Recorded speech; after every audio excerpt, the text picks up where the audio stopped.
interest in this topic, I'm Amanda Bomar from GHD, and I will be hosting today's event. Before we begin, I think everybody's entered, but we have a few people still coming through from the lobby, so I'll speak slowly for a moment. This webinar is being recorded and will be available for reference later. Please use the Q&A function to submit questions. You should see like a double conversation bubble with a question mark in the middle, and that's the Q&A feature. We have that dedicated question Q&A time for each session. And then the other icon with the single conversation bubble is a chat feature. We're asking you to reserve that for technical issues, mainly for our presenters to coordinate behind backstage. So please do not utilize the chat feature, just use the Q&A feature. To begin, we have Rahima Mali from GO-Biz, who will provide a welcome and an introduction. Good morning, Mali.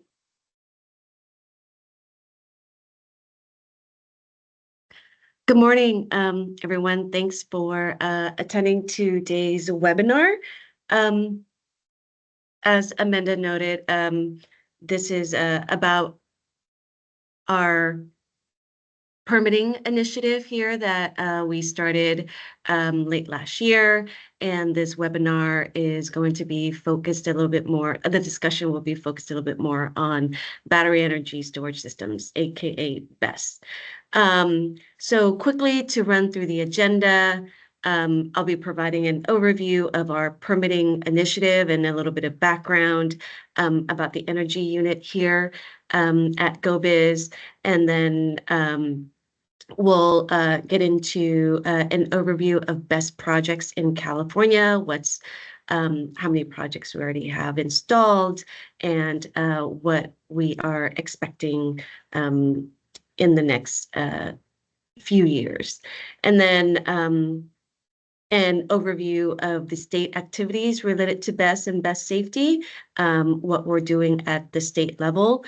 And then we'll go into two panel discussions, one at 11, getting local jurisdictions perspectives on these systems, understanding how they permit sites and look at the safety of these systems. And then later after that will be two presenters on what they see in terms of best practices in the industry, working here in California and outside of California, and providing their learnings with us today. And then we'll close out, and we should be done by 12:30.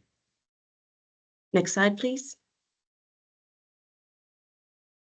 All right, so just a little bit about the permitting initiative. Next slide. So some background about the GO-Biz Energy Unit. We're fairly new. We're a toddler, about 3 years old. So we were created in statute in 2021 to help, accelerate energy infrastructure projects. And so a lot of the work that we do here at the Energy Unit is working with other agencies and developers and load-serving entities to assist them with the deployment of their projects that are needed for the grid, and which will help meet the state's climate goals. With that, we have a report to the legislature that talks about, what we've done, how we're doing it, and then provide some recommendations. Next slide, please. So the Energy Unit is part of the Tracking Energy Development Task Force. So in 2021, the Governor Newsom issued an executive order that directed the energy agencies to increase coordination on the deployment of energy projects to reach our climate goals. And so what came out of that is the TED Task Force, which is a joint interagency working group that consists of the Public Utilities Commission, the Energy Commission, CAISO, the California Independent System Operator, and GO-Biz. And so what we do is that we help assist developers when appropriate to help with projects that are under contract. So these are projects that the state is expecting to come online to meet our renewable goals. Next click, I think I had some transition. Yes. And so through our work, since it's been a few years now, what the information that we collect and the data that we get, through our work with the TED Task Force, that there are some specific challenges that continue to come up again and again to large-scale renewable energy project deployment. And so these are not the residential types, but the ones that are connected to the grid. Can you click, please? Maybe 3 times so you can see. So the number one thing is permitting, supply chain, and interconnection and transmission. So those are the 3 big things that we continually hear over and over again. And of course, permitting consists of like state, local, and federal permitting, depending on, where the project is located. Supply chain issues started, around COVID time and has continued because of just the increase in the number of projects and a finite number of manufacturers that make these types of equipment that are needed for large-scale renewable energy projects. And with the influx of new projects and the increase in number of projects, there are some, we hear a lot about interconnection and transmission problems as well. And so one of the things that GO-Biz has identified where we can work towards improving is the permitting. Next slide, please.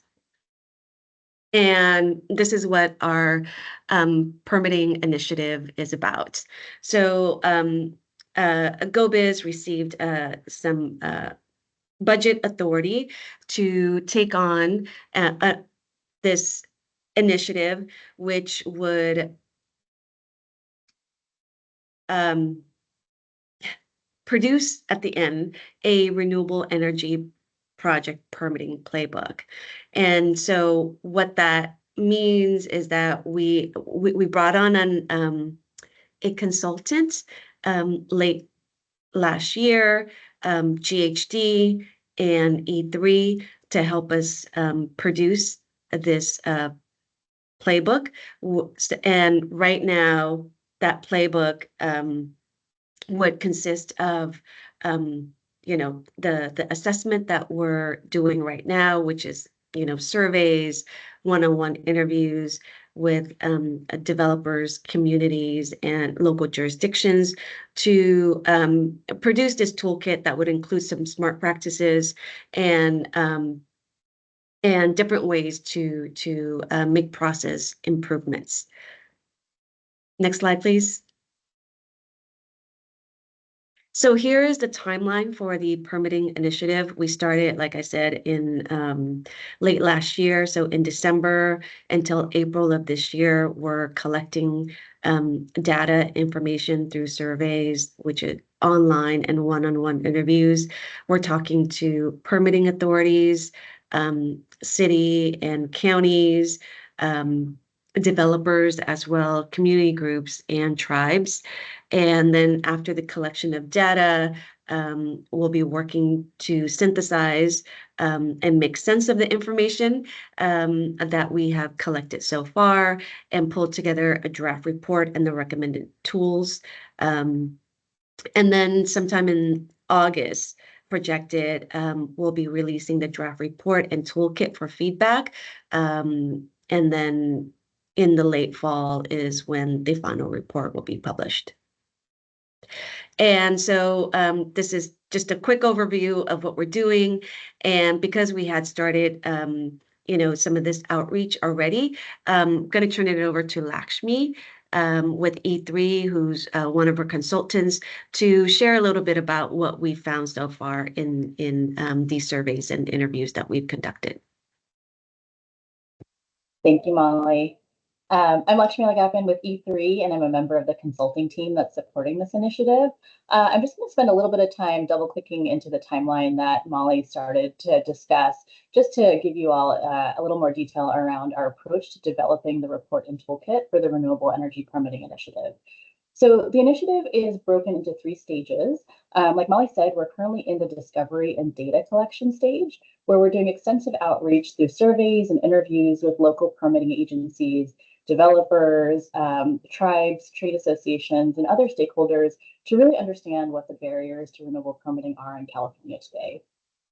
We've also been getting feedback on the types of resources that would be helpful to include in a report and toolkit coming out of this assessment to support local permitting agencies in their permitting processes through this outreach. I want to note we're still collecting survey responses, so you can use the link that's provided in the slide to take the survey if you haven't done so yet. After gathering the stakeholder thoughts and feedback, we're going to start developing the toolkit. And so that's in that April to July timeframe that you see. And so the report is going to include an overview of the permitting processes, and it's going to share best practices for renewable permitting. And so things like land use and wildlife and habitat, community engagement, process automation and opportunities are all potential topics for the report. The toolkit is then going to include resources that local planners and developers could use to facilitate the permitting process. So we're trying to really hone in on the resources that are going to be most useful through our outreach. So things that are potentially on the table include things like permitting platforms or workflow management, templates for ordinances or community benefit agreements, and fact sheets. So also, if you have thoughts on this, we welcome your feedback, and you can share that through the survey link as well. Some of the best practices and resources will be targeted at enhancing the connections between different stakeholders within the permitting process, understanding that there are many entities that participate in permitting, including multiple government agencies, developers, tribes, and community members. And so we're really hoping to sort of strengthen the coordination and facilitation there. We're planning to share a draft version of the report and toolkit this summer, and we'll be seeking feedback on that, and then hoping to launch a final version this fall. We're also planning to host a number of webinars related to permitting through the end of the project, so stay tuned for more on that. I think those will be really good opportunities to stay engaged with the permitting initiative and learn more about what we're developing through the process. Next slide. So as I mentioned, we're currently in the discovery and data collection phase, which means that we've done extensive survey outreach to local permitting agencies and developers, and we're planning to launch a survey for tribes soon as well. In addition to surveys, we've had one-on-one interviews with a number of our survey respondents to really better understand the perspectives related to permitting and drill down on what resources that we could develop through this initiative that would be most helpful to them. So given today's focus on battery storage, I want to just give a quick overview of some of what we've been learning related to battery storage through our outreach. The first thing is that local planners and developers have indicated that community concerns about health and safety, including fire, are one of the largest barriers to acceleration of BESS development. And most of the feedback that we've gotten has said that this is because BESS is a newer technology that's seen several high-profile incidents in recent years. What this means, though, is that these concerns have translated into moratoria, restrictive ordinances, and changing requirements for BESS projects during permitting.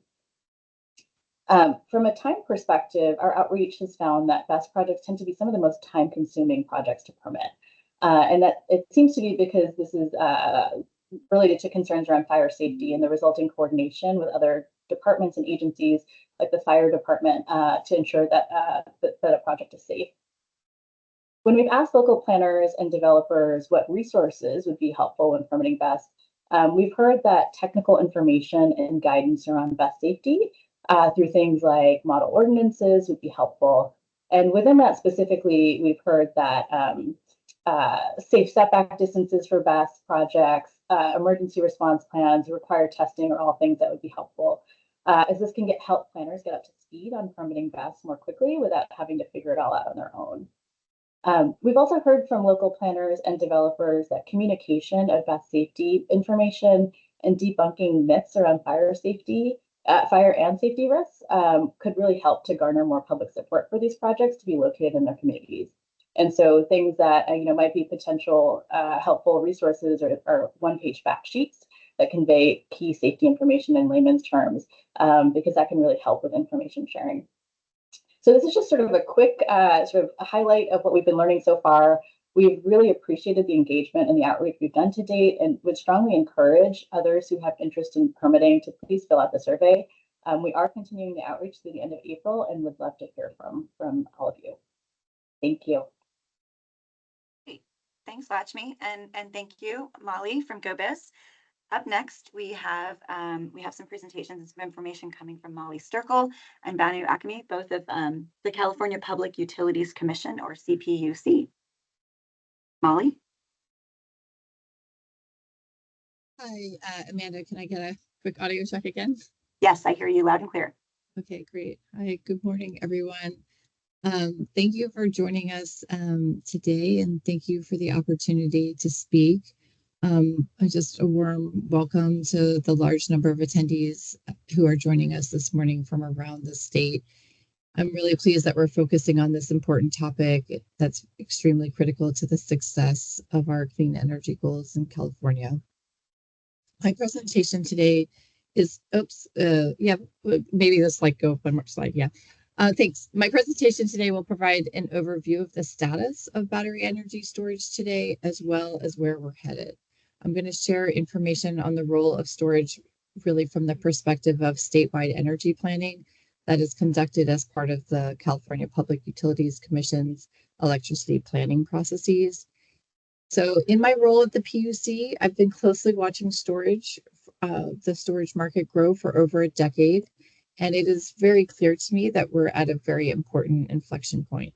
Storage has been installed in extremely large quantities throughout the state today, and battery storage facilities are now operating daily and providing key reliability services for the electric grid in large quantities. But battery energy storage is poised to play an even greater role in the grid in the next decade, as we'll see in my presentation. And so these topics that we're talking about today are extremely critical in order for us to all be able to reach our important clean energy goals. Okay, so next slide. Thanks. So the image on the right-hand side of this slide is the target line for a declining trend in greenhouse gas emissions from the electric sector. This is a goal that is consistent with the California Air Resources Board scoping plan, which covers all emissions from all sectors. So to attain the targets shown in this figure, which are specific to the electric sector and specific to the part of the electric sector that is subject to CPUC jurisdiction, in simple terms, we have to plan how the electric grid can transform to reduce the greenhouse gas emissions from energy generation to those low levels. And as you can see, it is a very steep decline. So to support this effort, back in 2015, the state legislature adopted SB 350, a landmark piece of legislation, and it directed the CPUC to create an integrated resource planning process, which we call IRP, and you'll hear me say IRP a couple of times today. And the purpose of the integrated resource planning process is to ensure that the California electric sector can meet our greenhouse gas goals while also maintaining reliability and also at the least cost. So essentially just plan for what's the best way to get there from here. The CPUC statewide planning processes first started predicting storage would have an important role well over a decade ago. And the process is designed to ensure that our CPUC jurisdictional entities, which we refer to them as our investor-owned utilities, as well as community choice aggregators and energy service providers, those are the three types of entities that are load-serving entities that are responsible for procuring and serving load under our jurisdiction. Our IRP process is designed to make sure that they are on target to meet the electric sector decarbonization goals while maintaining reliability. So we take information on what resources are available around the state, what are the planning expectations of our load-serving entities, and we conduct modeling to create a plan for energy resource development. Next slide. this slide shows the CPUC's most recent preferred system plan. And this is just one image that represents that plan, but there are a lot of details underneath it. But this is an image, is a set of resources called a resource portfolio, and it's a key input from our lengthy and analytically intense integrated resource planning process. Shown in the figure are columns that show the year-by-year addition of new clean energy capacity that is needed to come online onto the electric grid in order to maintain reliability and, of course, reduce those greenhouse gas emissions. If this plan is achieved, then we would expect, the modeling shows us that our existing fossil plants would reduce their usage by over 70%, and we would also reduce greenhouse gases at least cost. Compared to the existing resource mix, this future grid will reduce statewide yearly greenhouse gas emissions by 25 million metric tons by 2035. And this grid will have over 60 gigawatts of new clean energy resources that get built to serve California load by 2035. So 60 gigawatts equals 60,000 megawatts. That's a lot of power plants. The portfolio will support the attainment of the state achieving this SB 100 goal to achieve 100% clean energy by 2045. The colors represent the different types of new capacity that's expected to be needed to serve the grid. Primarily solar, orange. We expect a lot of solar to be developed, as well as different types of wind. You can see out-of-state wind, in-state wind, offshore wind. But the dark purple is the one we're talking about today. It's storage. And to make the grid operate reliably while integrating large volumes of wind and solar, we will need a large amount of storage to deal with both the intermittency throughout the day, as well as nighttime when solar is unavailable. So we expect 24 gigawatts of additional storage to be on the grid by 2030. 24 gigawatts to be on the grid by 2030, and 30 gigawatts by 2035. Next slide. Next slide, thanks. So this slide has a beautiful map of our great state of California.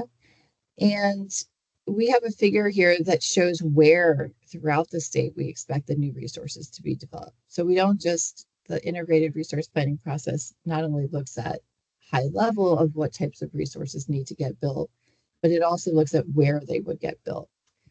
And so what are we looking at here? Each circle on the map represents an area that might be developed with various new power plants. The orange circles denote future solar. The bigger the circle, the more megawatts in that area.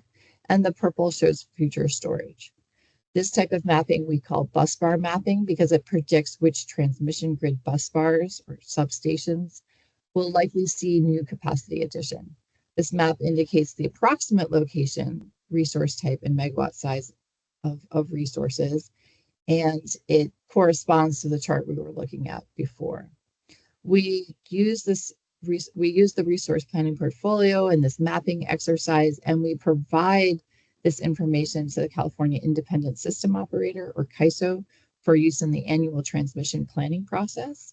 The CAISO then identifies whether there are future transmission grid upgrades needed to accommodate this capacity. So to make this mapping, staff work extensively with the public and stakeholders, as well as with the CEC and the CAISO, to identify the locations where the resources could be interconnected at least cost. We look at commercial interest from developers that are starting the interconnection or the permitting process, as well as what is the available transmission capacity on the grid today. We take into all of that information while we're working on this type of output. And again, this is just a high-level visual of it, but you can drill down into many, many Excel workbooks to get the details. Next slide. So this slide shows two different sets of data, or two different data points where members of the public can look and see the different tracking efforts we have specifically with respect to storage.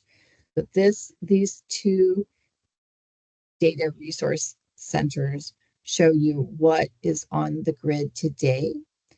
And on the left, Overall, California has installed over 11,000 megawatts or 11 gigawatts of wholesale energy storage to serve the electric grid. All of that has come online pretty much in the past 5 years. And so on the left-hand side, you can see this large purple with a little bit of orange, and you can see the quarterly progression of the cumulative amount of new storage resources that have come online to serve the grid. Just a little note about the orange. So the purple is standalone storage, where it is just a storage resource or just a storage power plant. The orange resources are, we call them hybrid power plants, and it's where a storage resource is co-located with a solar or co-located with wind or co-located with gas.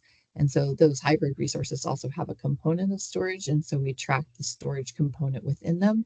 And together they add up to over 11,000 megawatts. This is an extraordinary increase in the amount of storage available on the grid.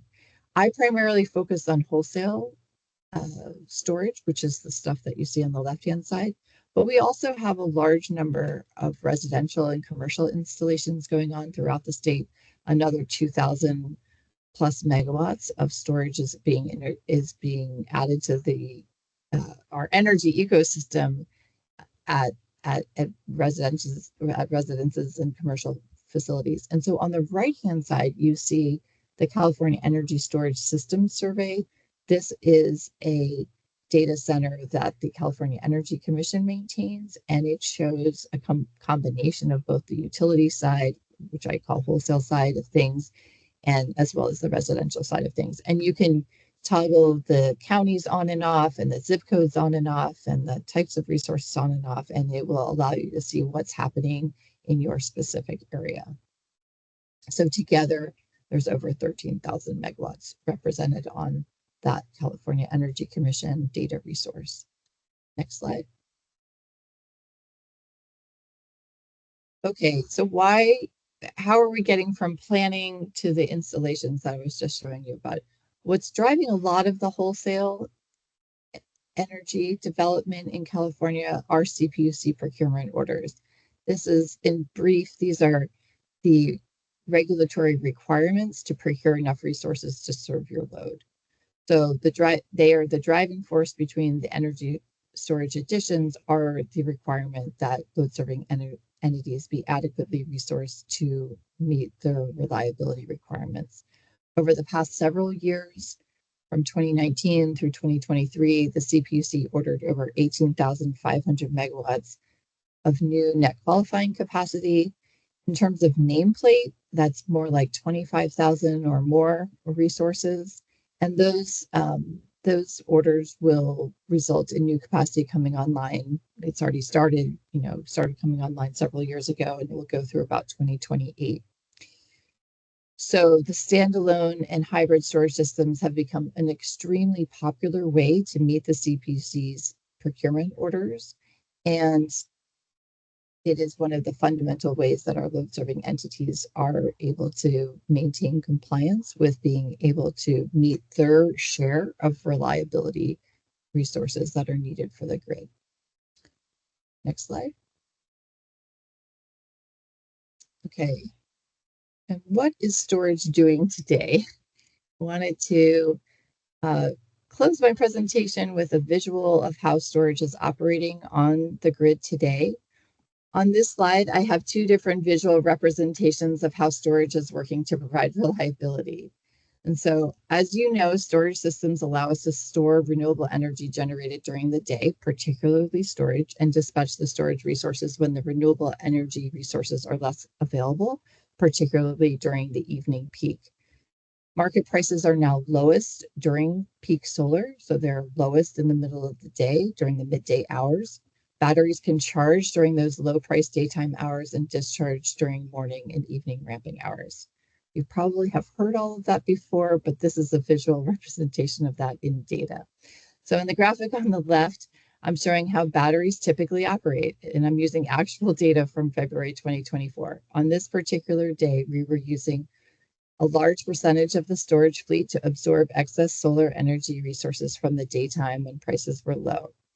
So the peak demand was about 25,000 megawatts between 6 and 7 p.m. So between those 18 and 19 hours, that's where you see the graph. The black line is the tallest. The demand is shown in the solid black line. The bars show the resources that were used each hour to meet the demand. The red part of the bar is imports or exports when the red is below the axis. The yellow is a combination of all the types of renewables, primarily solar, but there are others as well. But I just put them all in the same color. So wind and solar, also geothermal. And the gray is a combination of all the other resources, primarily gas and nuclear. And so during the middle of the day, you can see from about 10 to 4 p.m., there are some purple bars in the columns, and that's storage charging in the middle of the day, primarily using that excess solar energy. And starting around 5 p.m., there's a small purple bar that starts to serve load above. And then it gets bigger and bigger as the yellow gets smaller and smaller. And so that's actually what's happening. You're seeing the purple lines below the line in the middle of the day, and then they discharge in the evening peak. And I went ahead and looked at gridstatus.io. This is a really fun data center that's available on the web. And here's an image on the right-hand side. And all those gray lines show what storage did every single day for the past 30 days. And the blue line is the 30-day average, and the red line is yesterday. So I think that was, I put this together 2 days ago. So and so this is what's actually happening this month. And so you can see there's variation, each day, but it's the trend is similar. The storage is discharging in the morning, and it's also discharging in the evening. So these, and you can see that it's discharging a little bit more in the evening than it does in the morning, but it's providing that reliability. It's supporting as solar ramps up in the morning, and it's supporting as solar ramps down in the evening. So it is definitely providing significant energy to the grid. Next slide. So this, in conclusion, I think, as we think today about the real challenges with constructing and operating storage safely, I just want to be clear that this energy resource is playing a critical role in our transition to clean energy and supporting our state's efforts to dramatically reduce greenhouse gas emissions from the electric sector. We have, on a planning basis, seen that energy storage is really the most cost-effective way to support the integration of high penetration of renewable resources. And we've seen a lot of storage come online. We see it operating all throughout the state at many, many different plants. And with that, I'm going to conclude my remarks and say I'm happy to answer any questions about the CPUC and the IRP process. And I'm really glad that GO-Biz has convened us all here today. Thank you. Back to you, Amanda. Thanks, Molly. Well, there is one question, but I think you responded to it in that last slide about the nuclear energy piece. And if not, please, I think it's AR Lubar, if you wanted to follow up with your question about nuclear energy, feel free to drop that into the Q&A now. And so we'll pass it to Banu now.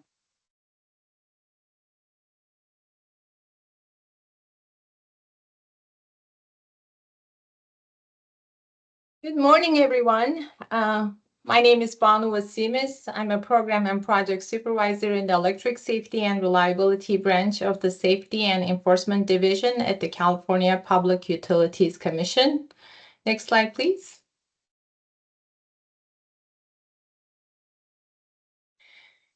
In this presentation, I will first cover Electric Safety Reliability Branch, or ESRB's goals, objectives, and responsibilities. Then I will discuss Resolution ESRB 13 that was issued on March 13, which adopted a new edition of General Order 167C, or GO 167C.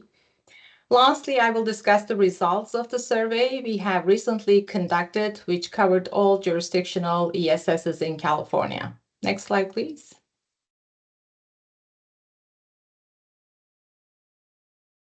ESRB is responsible for ensuring that the safe and reliable operation of electric facilities, communication facilities, power plants, and energy source systems through the enforcement of CPUC's general orders and public utilities codes. ESRB conducts audits of electric communication, and generation facilities. Also conducts investigation of safety and reliability related incidents and outages, and as well as investigation of customer complaints and whistleblower cases. As more electric generating facilities, especially renewables, come online, SCD's scope of enforcing safety, operation, and maintenance standards for jurisdictional facilities has also expanded to meet evolving regulatory oversight needs. Next slide, please.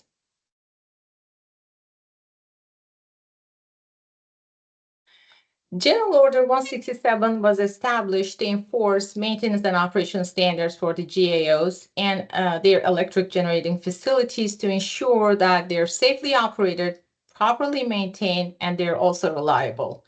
And it was initially issued back in 2004. It protects public health and safety, supports grid stability, and ensures compliance with the state regulations. However, energy storage systems, or ESSs, were not included under the previous version, which is GO-167B. ESRB modified its general order to enforce the requirements of Senate Bill 1383 and Senate Bill 38. Because Senate Bill 1383 modified Public Utilities Code 761.3, expanding the CPUC's authority to enforce operation and maintenance standards for energy storage systems. Now, the Commission's Safety Enforcement Division, or SCD, implemented this mandate to expand its regulatory authority by issuing the resolution, which passed on March 13, which modified General Order 167 to its current version of 167C, enforcement of maintenance and operation standards for electric generating facilities and energy storage systems. SCD's branch, which is ESRB, is currently responsible for enforcing GO-167C to ensure the safe and reliable generation of electricity and energy storage. Next slide, please. Molly has also mentioned a couple of Senate bills, but I'm going to go through just to touch on how important they are. The Senate Bill 350, which is Clean Energy Pollution Reduction Act, established clean energy, clean air, and greenhouse gas reduction goals with renewable electricity procurement goal of reaching 50% by 2030. This objective will increase the use of renewable energy resources, including solar, wind, geothermal. And the other Senate bill, which sets a goal for California, is Senate Bill 100, which was signed into law by former Governor Jerry Brown in 2018. This requires electric generation, 100% electric generation from renewable and zero carbon resources by 2045. Needless to say, energy source systems are critical to meet California's clean energy goals due to deployment of renewable electric generating facilities. And as Molly mentioned, that our aim goal is to have 52 gigawatts of energy storage by 2045 to support its goal of 100% clean energy, which is a key component of its climate and clean energy objectives. As the reliance on storage grows, so the challenges in maintenance, safety, and reliability. Back in 2019, the energy storage capacity was 500 megawatts. Last year in 2024, it reached to 13.3 gigawatts, which is about 2,600%. Next slide, please. In January of this year, we actually issued a data request to IOUs, generating asset owners, and energy storage systems to collect information on their jurisdictional facilities and their operational characteristics. We covered the facilities which are higher than 50 megawatts capacity. And our goal is to obtain more information about these facilities and understand their technical details, such as their capacity, battery types, physical locations, regional distribution, generating, and resource types. And they request, we compiled the responses, and we also looked at their compliance with applicable code standards and regulations. And we covered a total of actually 167, and we received responses from the 115 energy storage facilities, which are 50 megawatts or larger. Now, I'd like to share the results with you. Next slide, please. So as a result of our survey, we calculated the total energy storage from energy storage facilities that have energy storage 50 megawatts or higher is currently approximately 13,267 megawatts. We also found out the highest percentage of these facilities are standalone, which is 47%, which stores approximately 6,200 megawatts, and the second largest generating type is co-located solar, which with 33% stores about 4,400 megawatts, and the hybrid solar with 16%, which is about 2,200 megawatts. Co-located ESSs with simple cycle power plant store approximately 300 megawatts with 3%, and co-located wind is about 77 megawatts of energy storage with 1%. So overall, standalone systems are half of all the energy storage systems in California with about 47%. And the second one is the co-located, which is about 37%, and 16% of them the hybrid systems. Next slide, please. The other type of information that we obtained from the owners and operators of those systems was the type of batteries. The highest percentage of the battery is the LFP, which is lithium iron phosphate battery types with 69%. Those ESSs store about 9.2 megawatts of power, gigawatts of power. The second category is NMC, nickel, manganese, cobalt, that follow LFP battery with 28%. The last one is a combination of NCA, nickel, cobalt, aluminum, and the NMC, which is about 3%, that they store about 350 megawatts of power. Next slide, please. So we also looked at their battery duration. Approximately 12 gigawatts of power, which is about 88% of the total power, is provided from these facilities with 4 hours of battery duration. And 1,000 megawatts is from facilities with 2 hours of duration time, and the remaining 435 megawatts from facilities with 1 hour battery duration. Next slide, please. We also looked at the location of these facilities. As you can see from the chart, that majority of these facilities are located in Southern California, 75%. And about 21% of them are located in Central California, and only 3.7% of them are in Northern California. Next slide, please. The other type of information we collected from these facilities is the compliance with the applicable rules, codes, rules, and standards. So the first one is UL 9540 compliance for design and installation. 73% of these facilities confirm that they comply with UL 9540. The second one is then UL 9540A for thermal runaway fire testing, which is an important testing for evaluates the fire behavior and thermal runaway of the batteries. 96% of those facilities confirm that their systems were tested according to UL 9540A. 90% of the facilities follow the California Building Code, and 87.5% of those facilities responded, or the ESSOs, the energy storage system owners and operators, responded affirmatively, that indicating that their facilities are compliant with NFPA 855. And 7 responded that their facilities were operational prior to NFPA 855 being first issued back in 2020.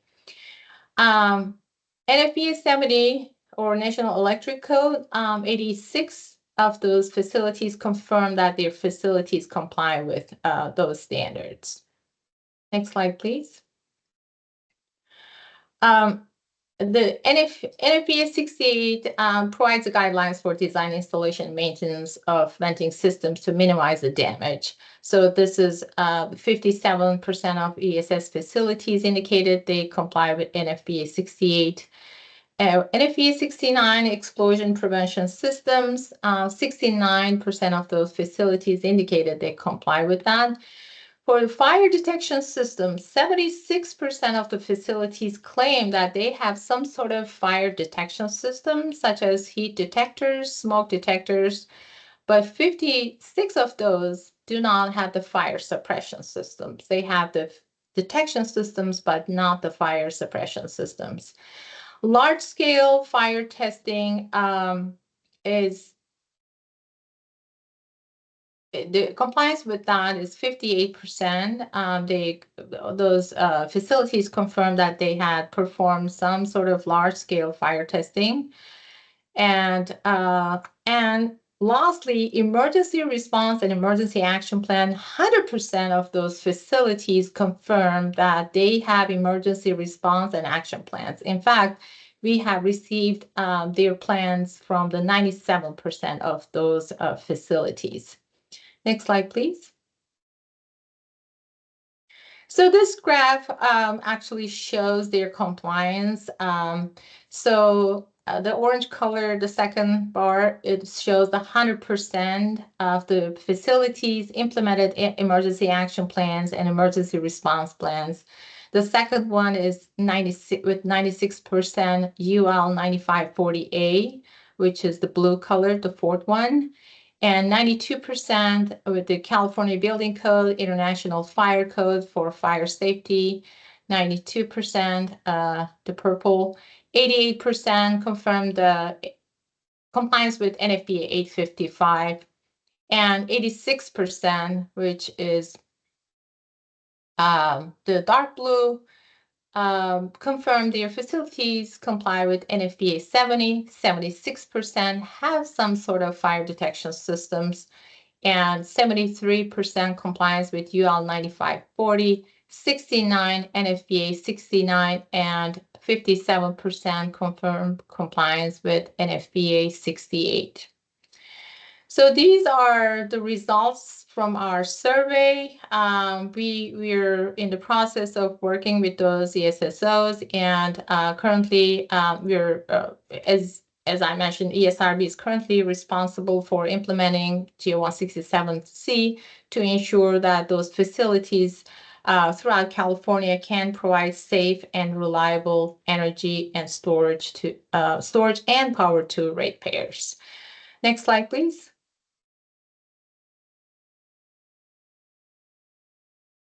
So I appreciate the opportunity to discuss the results with you today, and thank you for your time. If you need any further information, please feel free to contact me. I can answer any questions now. Great, thank you, Banu. There were a couple questions that came through. I'm going to pitch first to Molly Sturkle to briefly respond to the question about clean energy. The question is clean nuclear energy part of California's program? And if not, why? That's a huge topic, and it's not entirely the focus of today's session. So we're just going to briefly touch on that. Molly? Hi, this is Molly. And so I think the question is asking whether or not, when we talk about greenhouse gas emission reductions, whether or not nuclear can count as as GHG-free energy, and it certainly can. Nuclear certainly is GHG-free, and it can count as GHG-free energy. However, there are many state laws related to the operation of nuclear in the state of California. Most recently, SB 846 extended the term of the Diablo Canyon nuclear power plant. That is the nuclear power plant located in San Luis Obispo. It is the only operating nuclear power plant in California, and it extended it through 2030. And so that is what's guiding nuclear usage in California more so than any of the other things that I was talking about. So not today's topic, but wanted to answer the question if I could. Thanks. Great, thanks, Molly. And then really quickly, Banu, there's another question about the compliance results shown. Are those based on BESS owner-operator responses or verified by ESRB auditors? So basically, we sent their request to the IOUs and generating asset owners and the SSOs. And as I mentioned, we sent out to 167 to those facilities. And we found out that some of them are not jurisdictional, meaning that they are below 50 megawatts. And some of them said that they're basically not in operation. So we obtained this information from those either the IOUs or the GAs or the SSOs. Great, thanks, Banu. Okay, well, thank you both for your presentations. And we're going to, let's see, up next, we're going to hear from Lei Quinn. If you want to, oh, I see the slides forwarded. Lei Quinn Nguyen, the Deputy Secretary for Energy at California Natural Resources Agency. Banu's going to speak about another topic, and then Chief Vicky Sakamoto of the Office of State Fire Marshal, OFSM. Take it away, Lei Quinn. Yeah, thank you, Amanda. Good morning, everybody. So I just have a couple of slides, so I'll just jump right in, starting with some brief background for those of you who are not familiar with the Battery Storage Collaborative. As you just heard in the presentations from Molly and Banu, battery storage plays an important role in California's transition to 100% clean energy. And we are seeing that increased use and deployment of this technology in California. And so in September of last year, Governor Newsom convened a battery storage collaborative. And this collaborative consists of the California Natural Resources Agency, the Governor's Office of Business and Economic Development, the California Air Resources Board, the California Public Utilities Commission, the California Energy Commission, the Office of the State Fire Marshal, and the Governor's Office of Emergency Services. And the purpose of the collaborative is to increase coordination between state agencies. A lot of us are doing very similar work, and so just wanting to, again, increase collaboration and build on each other's efforts.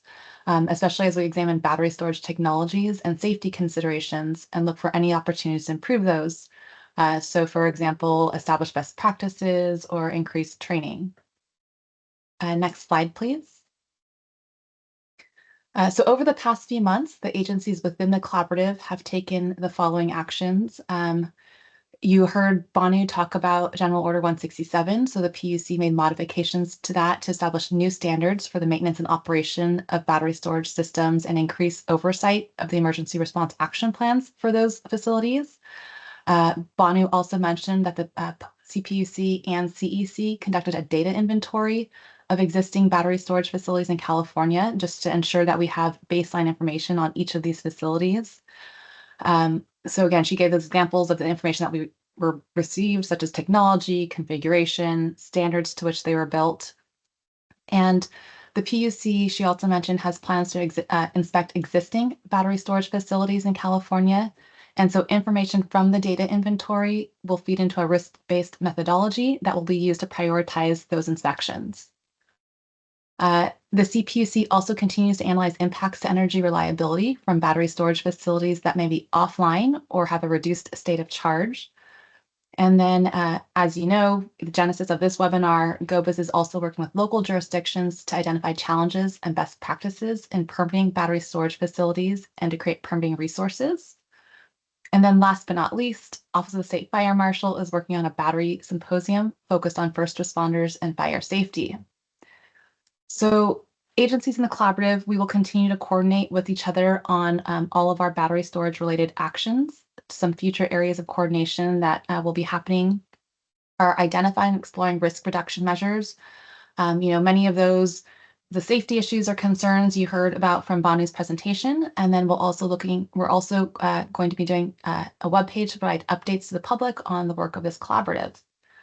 So that was my really quick presentation. Thank you again to GO-Biz for hosting this webinar and providing me the opportunity to share some of the updates on our work. And now I'll turn this back to Banu for her presentation.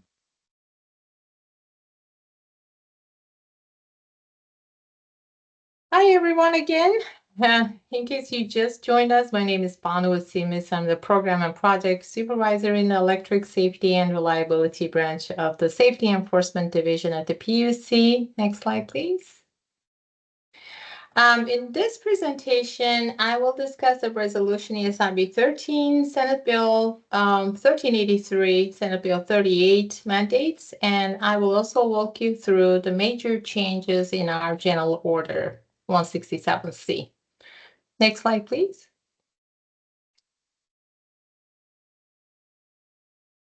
So the purpose of the General Order 167 is to implement and enforce the standards for the maintenance and operation of electric generating facilities, power plants, and now the energy storage system. So to maintain and protect the public health and safety of California residents and businesses by ensuring that those facilities and assets, GAs and ESSs, are effectively and appropriately maintained and efficiently operated to ensure electrical service reliability and adequacy.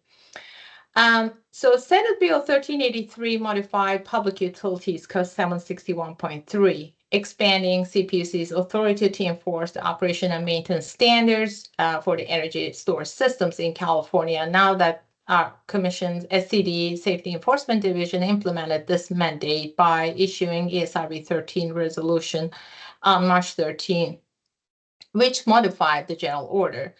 Now that we have this authority over BESS facilities, and SCD is now responsible for enforcing GO-167C to ensure the safe and reliable generation of electricity and energy storage. Next slide, please.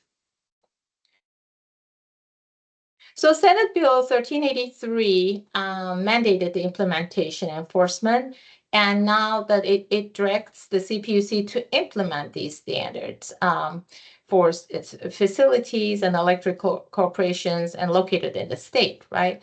And it also requires the CAISO to maintain records of storage facility outages to provide those records to the Commission on a daily basis.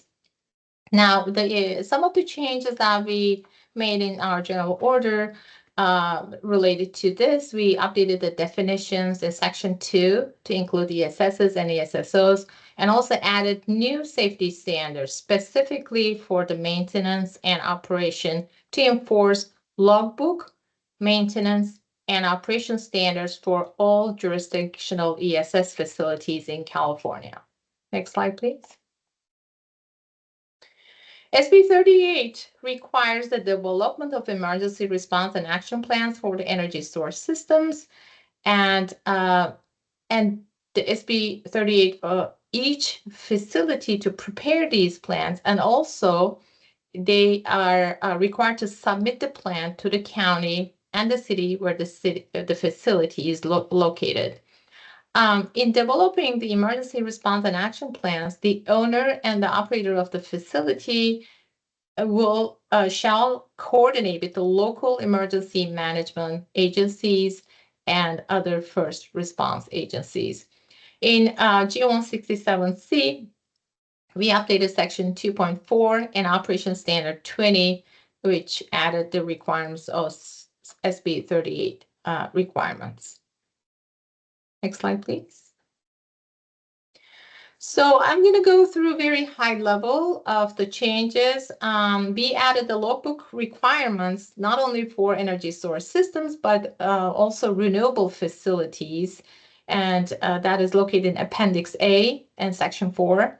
And we revised the maintenance standards to apply the ESSs in Section 6 and Appendix C. Operation standards are updated for the energy source systems in Section 7 and Appendix D. And we also made some changes to safety-related incident reporting requirements. I'm going to talk about that a little more.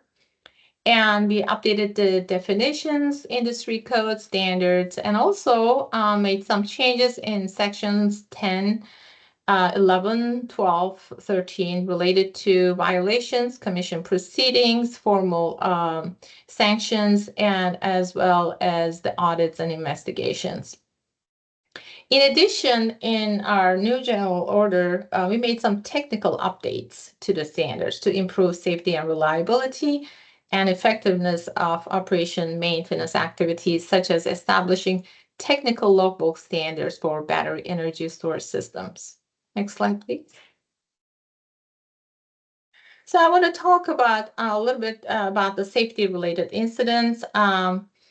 This, in addition to adding the SSOs to the those required owners and operators, generating asset owners and the energy storage system owners shall report any safety-related incidents within 24 hours.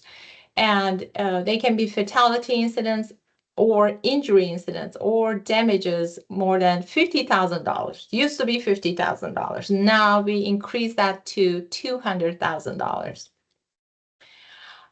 Additionally, GAOs and ESSOs are required to report the equipment malfunctions and failures resulting in fires, explosions, hazardous emissions, and other safety incidents within 24 hours. Next slide, please. We also updated Appendix E in addition to the existing code standards and regulations required, which I listed on the left side. We also added California Electric Code, California Building Code, California Fire Code, National Electric Safety Code, International Building Code, International Fire Code, and some other important organizations such as Sandia National Lab, International Organization for Standardization. Next slide, please. Lastly, I want to talk about a little bit about our authority. Under SCD, ESRB can take enforcement actions against an IOU, a generating asset owner, or energy storage system owner if we determine that the entity is not compliant with general orders, public utilities codes, or any other applicable regulations. Our enforcement actions can include issuing a notice of violation or a staff citation up to $8 million, initiating an order instituting investigation or OII, or an administrative enforcement order AEO, or an administrative consent order ACO. As a conclusion, with the changes in GO 167C, SCD is responsible for ensuring that ESS facilities meet the same safety, maintenance, and operation standards as the electric generating facilities. Now the GO 167 enhances emergency preparedness, coordination with local fire departments, emergency responders, and improves the incident reporting and compliance enforcement. Now that we are able to conduct thorough inspections and audits of ESS facilities, investigate safety incidents, conduct audit investigations to ensure that those battery energy storage facilities follow established safety, operation, maintenance standards. And our goal is to promote safety, reliability of regulated entities, and help California to reach its clean energy goals for a safe, reliable, and sustainable energy future. Next slide, please. Well, thank you for your time. This is not my slide, but I appreciate the opportunity to discuss the changes in GO 167. If you need any further information, please contact me. Thanks, Thank Bonnie. you. Appreciate it. Oh. And I'd like to welcome Chief Vicky Sakamoto at this time. Good morning. Thank you for the invite. GO-Biz for allowing the State Fire Marshal's Office to participate. I'm Vicky Sakamoto, Assistant State Fire Marshal with the Office of State Fire Marshal. So what you probably need to know a little bit about our office. Basically, the Office of State Fire Marshal develops and adopts minimum state regulations when it comes for battery energy storage systems. We have given the authority through statute of law to write minimum state regulations for a number of things, not just battery energy storage systems. So in doing that, that includes adopting Title 19 and Title 24, which are California Code of Regulations. Title 24 specifically includes our building code, fire code, electrical, mechanical, plumbing, energy, residential. There's like 12 different volumes of codes. Title 19, California Code of Regulations, is basically a maintenance code. So once you have built buildings and occupancies and made them compliant, Title 19 just tells you how to maintain the integrity of these buildings and facilities. In doing this, we have requirements for battery energy storage systems that are found. Majority of our regulations are found in the California Fire Code, chapters 3, 4, and 12. We also have a little bit of regulations in the California Electrical Code, which is part 3. And then we also have some in part 6, which is the California Energy Commission Code. When we adopt our regulations, and again, this is minimum state regulations for all the local building and fire departments throughout the state to enforce the minimum state regulations within their jurisdictions. So everything that, we adopt, it's up to the local authority having jurisdiction, which is the AHJs, buildings and fire departments throughout the state, to enforce it. With the fire departments, they could adopt a local ordinance for any of our regulations, but they have to be more restrictive. They can't be less restrictive than what we have in all of our codes. Next slide, please.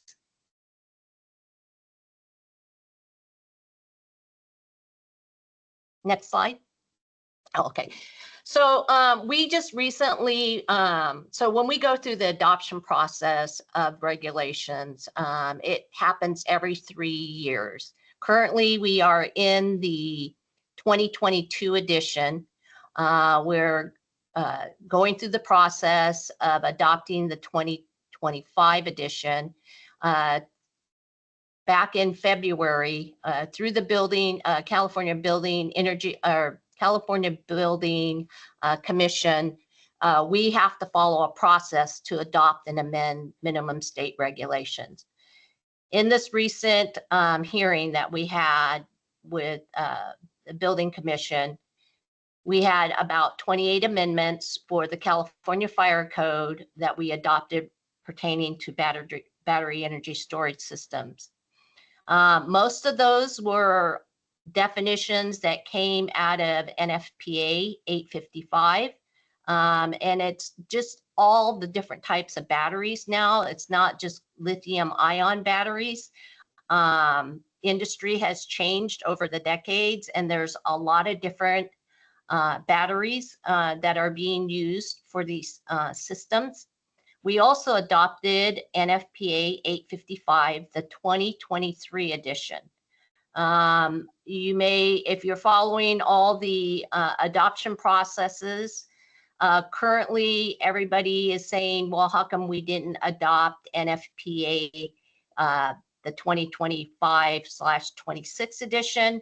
Currently, NFPA has not adopted and finalized that edition. So we went with the latest version of NFPA 855, and that's the 2023 edition. All these amendments that we just recently adopted, including the 2023 edition of NFPA 855, will be effective January 1st, 2026. So in little over 6 months, we will be enforcing these minimum state regulations. Next slide.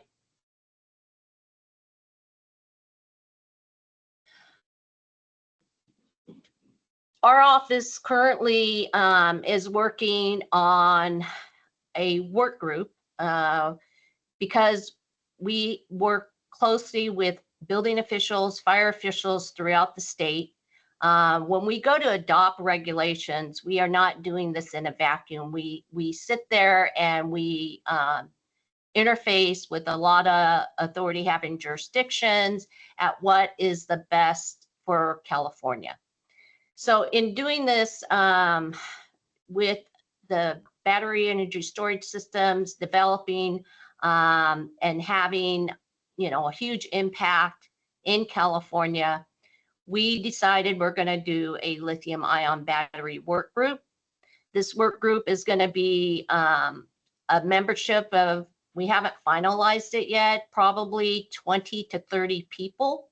And in this work group, what we're going to try to address is best practices, reduce the fire risk, fire safety, and then because this work group is going to be chartered, they have to report their findings to the state fire marshal through the State Board of Fire Services. So this work group is going to be trying to address these topics.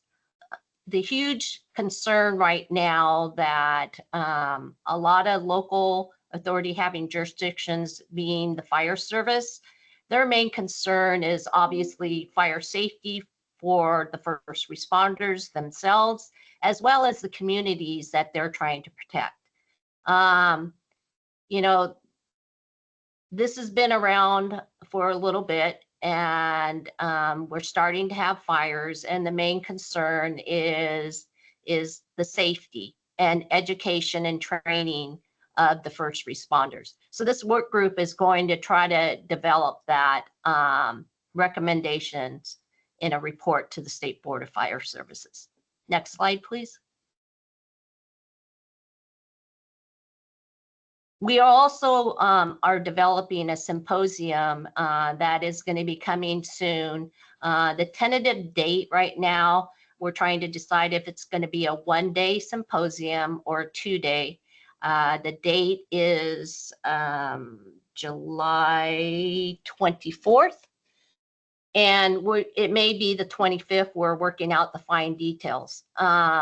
This symposium that we're going to be hosting is going to comprise of all our sister state agencies, most of them that have presented today, along with others like what Molly had and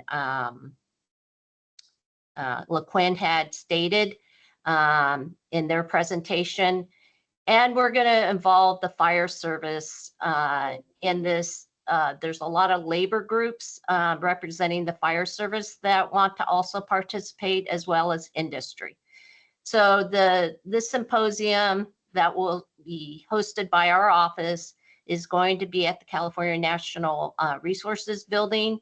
You could come in person or in Zoom. It's going to be in the auditorium. Again, I'm not sure on the exact number of what the auditorium hosts, so it may we may have limited in-person people, but the option will be available to you by Zoom. Next slide, please. Again, on this, the main thing that we're trying to educate and make awareness is we're going to talk a little bit more in depth on the fire code requirements, permitting, emergency response, and firefighting tactics. Those are the main top requirements that we're going to try to cover, the topics that we're trying to cover. We also have resources on our State Fire Marshal website. Next slide. That basically, next slide.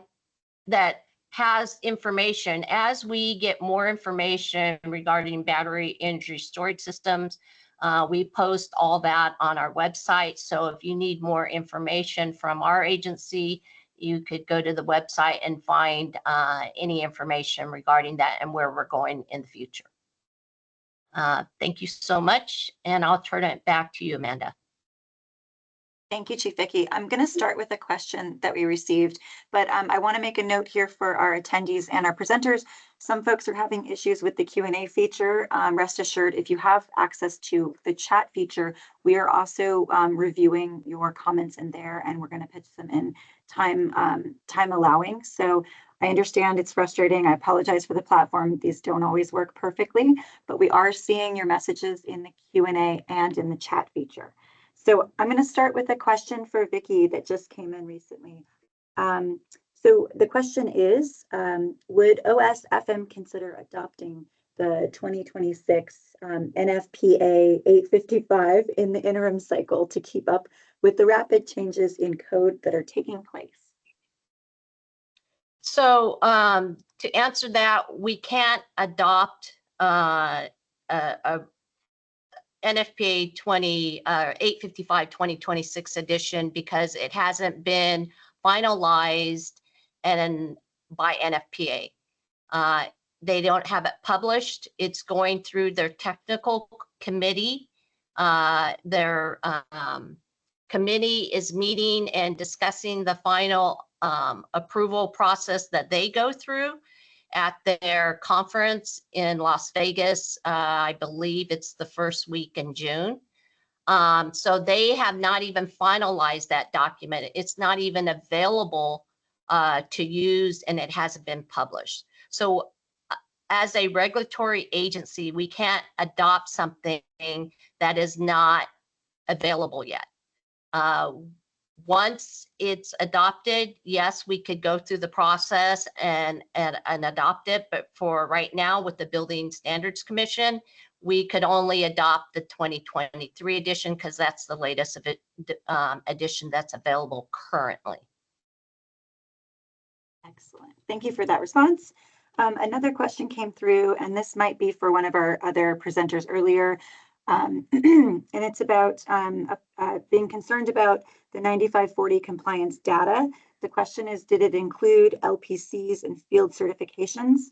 Because they've been submitted as equal to the 9540, and in most cases they're not. And they do not meet all the conditions of 9540.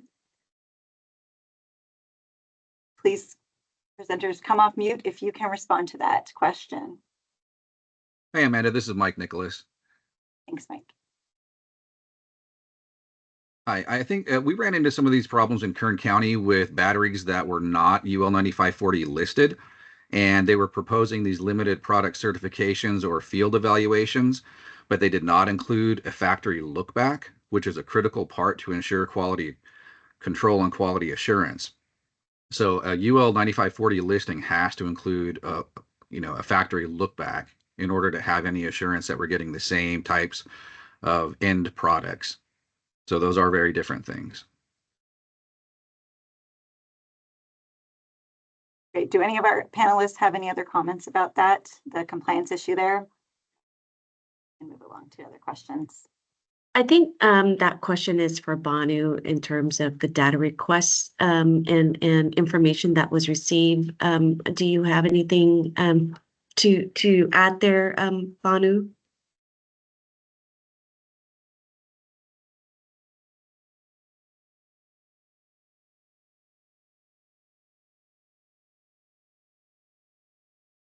I'm trying to unmute myself. I apologize. Okay, so the question is,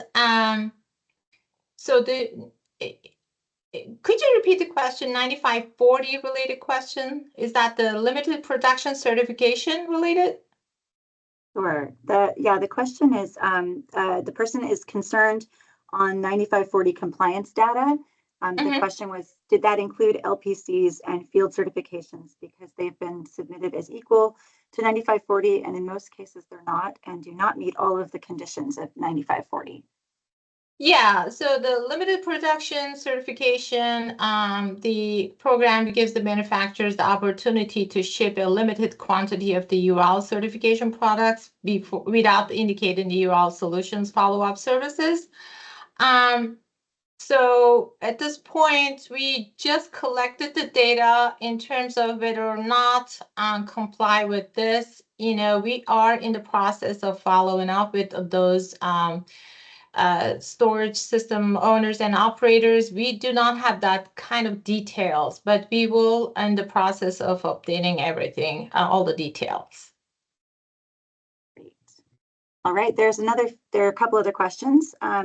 This one is regarding the NFPA 855. It is not required in California unless locally adopted. Do we believe that 89% of installations really comply with NFPA 855 when it is not being widely enforced as of yet?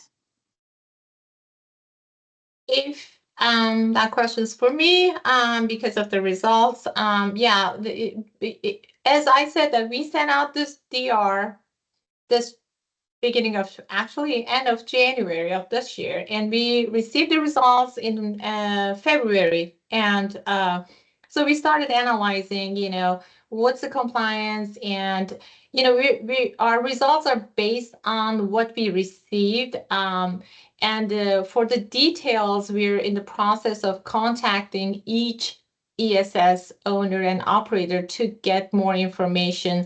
This is the results that we received in the responses to the data request. In other words, we have not validated each and every single response yet. Thank you. And then there's another question about the fire suppression data. Banu, I believe that's yours as well. Is it lower because some systems that have it says sparkler systems, I think that means sprinkler here, do not need to comply with NFPA 63? That is my understanding. And again, we're not experts in this field because these are, you know, like we adapted, we referenced these in our general order. And as we get more into these standards, codes, and regulations that we're, you know, being trained and becoming an expert, subject matter expert. So fire detection is completely different than the fire suppression, right? So for example, I'm going to give Alcorn. Alcorn Tesla facility has the fire detection systems, but they do not have the fire suppression systems because you know, their system is designed in a way that if something happened, the detectors, heat detectors, and a thermal runaway mitigation system detects the higher temperature, it completely what do you call it? De-links or de-energize or disconnect that particular cell or the module or that cabinet from the others. So in other words, they just let it burn by itself, you know, and they did not install any fire suppression system. So you know, some systems, for example, Moss Landing, Moss 300, they did have the fire suppression system, but you know, sometimes it works within the design limits, 120 seconds. But in this case, and I'm not going to discuss that incident, but you know, basically fire suppression versus the detection are two separate things. Did I answer the question? I believe so. I have a couple more questions. I think this one is for Chief Vicky. For CAL FIRE OSFM working group, the question is, are you going to address developing a statewide OES procedure for thermal runaway of BESS systems? And the person asking says they've been trying to develop that locally within their county, but cannot find a guideline or template from the state level to create this plan. So the thermal runaway issue that the fire service is constantly dealing with and trying to suppress and react to an incident is part where the work group that we're trying to develop to find out how each jurisdiction is addressing that. We know that part of the issue is that no one knows how to really suppress this type of fire when it goes into thermal runaway. There's a lot of studies that are happening, and I know that industry, a lot of times we rely on what they suggest to do, since they're the designer and manufacturer of their product. A lot of them have said just basically, put water on it to keep it cool from catching the next battery units on fire, or just let it burn itself out. So until we find a viable suppression system to actually put out these systems, this is part of the work group, and also trying to address and educate the fire service what to do when it does go in thermal runaway. This is again, we don't have answers for all of that yet. We're working on it with industry and AHJs and other resources, whether it's scientists and reports that are coming out on it. It's going to continue to evolve, and we don't have all the answers yet that we're going to be working on. Thank you. A couple of questions about the upcoming symposium. It's two-part. So first off, when is registration available? And the second question is, can community groups, town councils be invited to the symposium?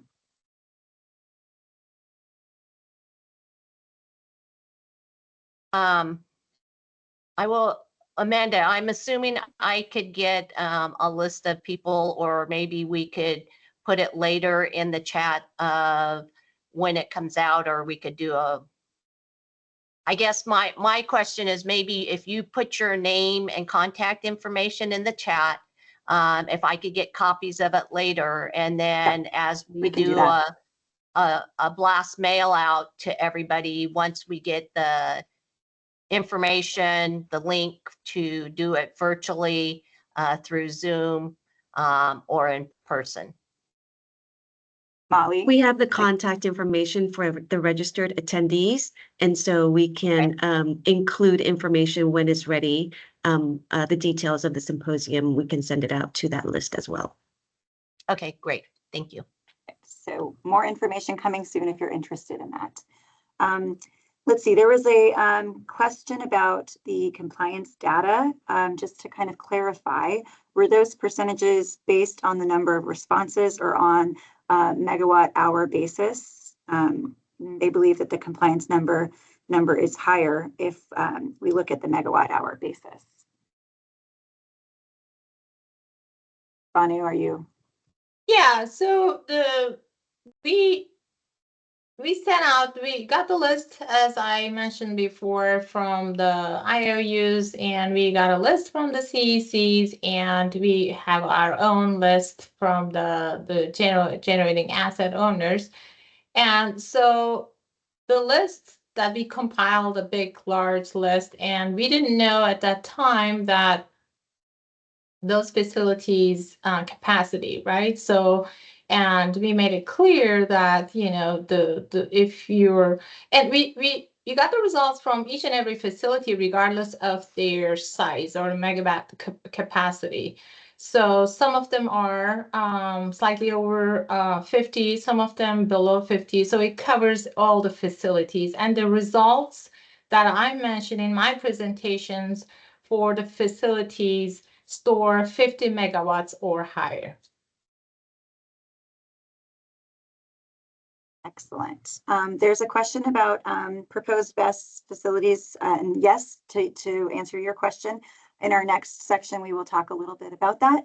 And then finally, how can you approve BESS with lithium rich or lithium ion and its subtypes such as LFP when there is not suitable successful suppression method. So I can take this one, Amanda, if you'd like. thank you. So I would just say that in California, we're technology neutral and we try not to, require that certain technologies, whether it's solar, geothermal, wind, battery storage, we don't really make, we don't require people to use certain ones when people are doing project development. That what we do though is when people propose a project to be developed, so for example, if they're doing battery energy storage, the developer will select the chemistry that they're using and the design. They'll do the design of the system, but it always goes through a process, depending again if it's whether it's a local jurisdiction or whether it's the Energy Commission doing the siting. It always goes through this rigorous review and analysis process, where it does look at what are you doing to minimize risk? How is the project designed to minimize risk? So it's less about the technology itself and more about what are some of the limitations of this technology and how is the developer handling that risk? So for example, do they have an emergency response plan in place? How are they configuring the system? Is it in outdoors and in containers versus like maybe indoor in a building? Has there been coordination with the local first responders to make sure that they know what steps to take if an issue happens? Is there a response plan or a notification plan for the community? Like those are the things that we have in place, just again to make sure like we're minimizing risk, but we actually don't make we don't require people to use certain technologies. So I guess that's I'm trying to answer the question of how could we possibly approve them. Again, we're more focused on reducing risk from any technology that's used. Great, thanks, Lynn. All right, well, conscious of time, we are at a point where we can take a short break if our panelists agree for a quick 5-minute reset, and then we would come back and start the next session, which is our panel discussion with local jurisdiction perspectives on BESS and safety. All right, so I have 12:02, so we'll come back at 12:07. And you can keep your, you can stay in the meeting if you wish and just return at that time.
of our presenters are here, as folks return in the next moment, wanted to ask about, there's a question, if we have time for that segment, if we'd rather do it later, about the state intra-agency timeline for transitioning to non-flammable battery technology, and what early partnerships are available with non-flammable battery manufacturers that are already in early stages of commercializing. Do we want to tackle that one at the top before we jump in? Amanda, I think we have lots of great questions coming in. I think we'll have to address some of them as we post online, and as we hear next from our local planners, they will have some thoughts on those as well. Great point. Thank you. All right, I see people coming in through the lobby, and we are at 11:07 with, as you mentioned, lots of content to cover. So welcome back, everyone, from the break. We're shifting to a panel discussion on local jurisdiction perspectives. First, let me invite Suna Temas from GHD. Suna, welcome. Thanks, Amanda. Thanks, everyone, for joining. My name is Suna Temas from GHD, and I'm part of the team working with GO-Biz and E3 and working with local permitting agencies on best practices in renewable energy permitting. First, just want to say thank you for all the feedback and questions, as they will help inform the report and toolkit that is being prepared for localities. And as just mentioned, we will post the questions and answers that we don't get to in this webinar. We'll post those as well. So as mentioned earlier, we're engaged in both surveys and interviews with community-based organizations, with developers and local planners on the topic of renewable energy permitting. We've seen a range of responses from localities on their approaches specifically to battery energy storage systems. Some localities have enacted moratoriums on new BESS projects. Other localities are actively integrating BESS projects into their renewable plans in their localities. So we would like to hear from localities. We've got two panelists, Justin Kirk from Orange County and Mo Zarabi from San Diego County, to talk about their experiences and their approaches in their respective jurisdictions. First, we'll hear from Justin, and then followed by Mo, as they walk us through their respective experiences and approaches.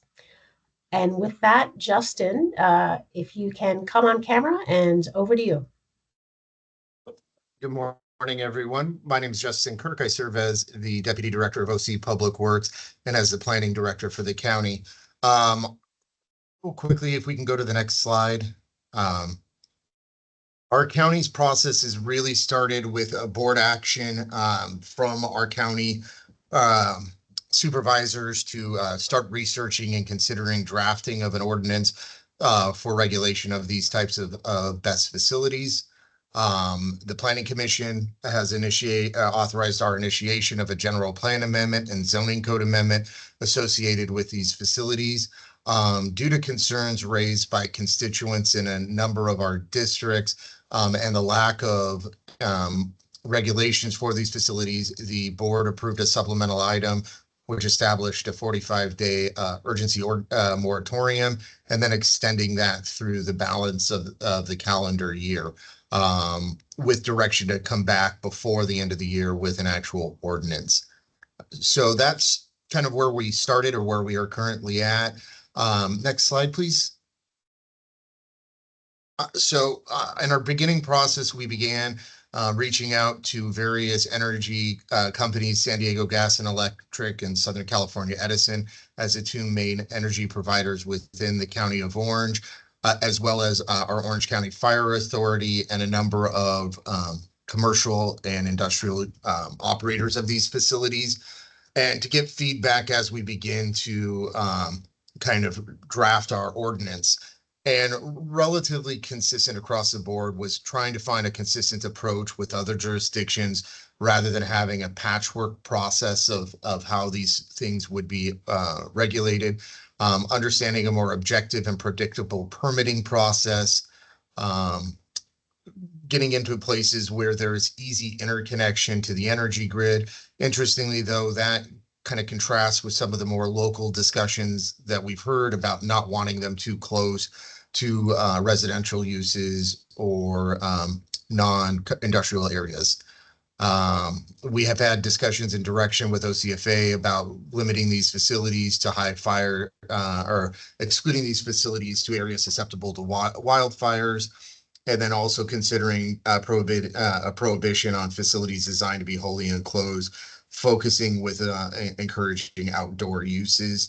And then as part of a procedural process, consideration of requiring a hazardous mitigation analysis and or other fire code strategies. So that's kind of what we've been hearing as our 5 kind of primary points, which is leading into kind of what we're looking at from a regulatory standard and framework. If we can go to the next slide, please. And so one of the first things we're looking at is location siting, how we can achieve some sort of standard that works for both the reduction of having to transmit energy large distances from where it's generated and also consumed, while also still accomplishing safety concerns that have been raised through our initial process. Understanding what facility capacity we're looking to regulate as opposed to regulation of specific technologies. What are required approvals, being a conditional use permit, a site development permit, or something, or both in terms of how we can entitle these projects. Aesthetics is a consideration that we've heard from our communities, and not creating these large facilities that have potential adverse aesthetics. Then lighting, noise, and potentially signage. I don't know if signage will be too much of a concern, but we hear a lot about lighting and noise as a potential concern. Parking with these facilities, from my understanding, not requiring a significant amount of parking. While it's an issue raised and we'll consider, it's not something that we're looking at directly too much. And then we have our fire review through OCFA, looking at potentially requiring decommissioning plans as part of our review process to understand if these facilities were to cease operation, what would be the process to remove these structures or decommission them. And then finally, kind of getting into an understanding of economic and public benefits to help drive some of the discourse as to why these are pertinent and necessary facilities, and while, if done safely and in adherence to building and fire codes, how they might be able to help the grid and our clean energy goals. So that's kind of currently where we're at in review. This afternoon, we will be holding our first workshop with our planning commission to try to get additional feedback. We will review this with our development processing review committee next week to get some additional feedback and kind of progress into adopting our ordinance. Hearing our feedback about creating a more consistent approach, rather than looking at starting from scratch, we are looking at potentially using various county or city ordinances that currently do exist, so that we might be able to provide that consistency. And so that's one of the approaches we're looking at, and then how we might be able to adapt it to better address our local concerns raised through our outreach efforts. So with that, that concludes my portion of the presentation, and I'll turn it back over. Thank you, everyone. Thank you so much, Justin. I'll reserve questions for after Mo's slides as well. So Mo, over to you. Thank you, GO-Biz and GHG for putting this together and inviting us to be a part of it. My name is Mo Zarabi. I'm a senior planner here with the County of San Diego. I'll be going through our best practices and approach, not only to BES, but holistically through all the renewable energy and grid resiliency best practices that we encountered, and basically sharing this cumulative approach that's helped us navigate through these waters. Next slide, please. Some of these topics were already discussed, so I'll skip through them. But basically, I'll go through our innovation and streamlining processes. Innovation and streamlining processes. We'll go over some of the state laws and our particular approach to BESS. And then most particularly, I'll stop and take a little bit more time on lessons learned, things that I wish I was shared with me 15 years ago when I started this process. Next slide, please. So through the county, we had a long history of encouraging and promoting renewable energy, started with our fee waiver program. So it's really a carrot incentive-based approach that waives some of these fees and then rolled into online streaming and online streamlining the permitting processes for both solar energy storage as well as EV charge stations. This also led to some infrastructure permitting, and we labeled them as instant permits. That's a permit that can be issued online for things that are subject to field. These practices rolled into some of the state laws that we encountered and were championed by the state, and we responded to it by codifying it, creating a permitting process and permitting ordinance that showed our commitment to streamlining. Then that also, in terms of soft cost barriers, we looked at permitting costs itself. We did some studies to evaluate what those should be, when we should reduce them. EV charge stations in particular was one that we were able to do it. We also were able to put these energy storage permitting fully online in 2019. That process allowed us to be able to do consolidated reviews and turning these applications into actual permitting processes and really working with the applicants themselves. We also were fortunate because our board has some insight on the future and adopting some of these long-term plans. The EV roadmap is one of them that maps both the county and our initiatives to incentivize EV charge stations, as well as the climate action plan. Climate action plan in particular really focused on circular economy, smart grids, battery storage facilities, microgrids, and community solar, community storage. So those are long-term practices. We also experienced some thermal runaway events that were highly publicized. These happen to be in the county's rural jurisdiction, where these communities were worried about the safety components of it. So our board considered a moratorium and actually directed staff to do some additional research. We had, through our fire efforts, we did a best practice study that looked at these facilities in general, some of the other components that were discussed earlier, containerized, self-listed versus building level, and there was a different risk levels for both. So we are actually in the process of doing an RFP for procurement of a consultant that will help us shape our future zoning and our future fire code. Likely both the fire code and zoning will be reach codes that will go above the state. Those are expected within the next 2 years. Next slide, please. And we were fortunate this package of approaches allowed us some really key accolades across NACO, CSAC, SolSmart Gold. And we were fortunate to be participants into the OPR Solar and Storage Guidebook, as well as development of solar app, really trying to help other AHJs to get some familiarity and share some of our experiences with it. And one of the really great tools is this GO-Biz green statuses that we have. Next slide, please. I'll skip through with the state laws, really that was covered earlier, but what we're finding is there's a really blending effect that's happening. It's not really residential projects, it's not really commercial projects, we're getting blended projects. And how do we approach it in terms of permitting? Is it going to be something that's covered by the state? Are we preempted? Those are questions that we're engaging now, really deep conversations with our council and city attorneys will kind of guide those directions. In terms of best practices, still we're continuing our streamlined permitting and creating these checklist tools for both applicants and online permitting. Next slide, please. Go ahead and skip the next one. All of this was covered under the previous speakers that did a very eloquent job of covering the state laws. Our approach really in accumulation of the streamline ordinance it, we were able to find one section of our county building code, amended building code, and we put all of our codified ordinances in that one location. So it made it very centralized, both for us and for future staff maintenance, as well as for the applicants themselves. We also created a single streamlined checklist for all applicants of all sizes, both residential and commercial, that covers solar, energy storage, and EV charge station. So that ended up being one of the best practices that we came on board when realizing these online tools may be available, but people may not know where to go or what these questions are. And a lot of times these are passed through to state guidebooks that are already existing and navigating the applicants through the process from end to end. Next slide, please. And then here I'll stop and kind of go into a little bit more. The lessons learned, obviously the triennial code updates are under development. It takes 3 years to develop them. And then always these technologies that we're dealing with, they are so rapidly evolving that changes every 3 to 6 months. Either it's a whole slate of a paradigm shift in technology, or it's the use of these technologies in a new and a creative way. I say creative challenges us, right? And really how we approach these new technologies. Some of our internal staff may have some apprehensions to it. understandably. Both our review teams, inspection teams, comfort with this new technology is really a key hurdle for us to overcome. Applicants' tools and using online tools is also another barrier in making this information easily accessible for them.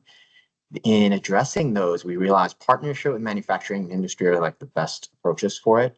So for us, we have these new vendor presentations and Q&A staff. So anytime we see some new technology, both residential and non-residential, we bring the manufacturer on board and we actually try to standardize that process in a single consolidated checklist for all our renewable energy. It's basically where all our lessons learned go into that.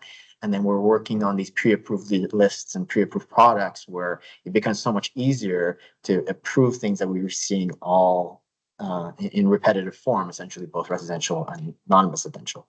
In looking ahead, both the county and new departments within the county are looking at partnerships across AHJs to really align approaches and leveraging our renewable energy and technology champions. Within your staff, you're going to have people that really love this topic, and really it's leveraging that knowledge and thriving from it. We're fortunate to have some general long-term guidelines, both in the CAP and the EV roadmap that we adopted. So those things will navigate how we approach it in the future.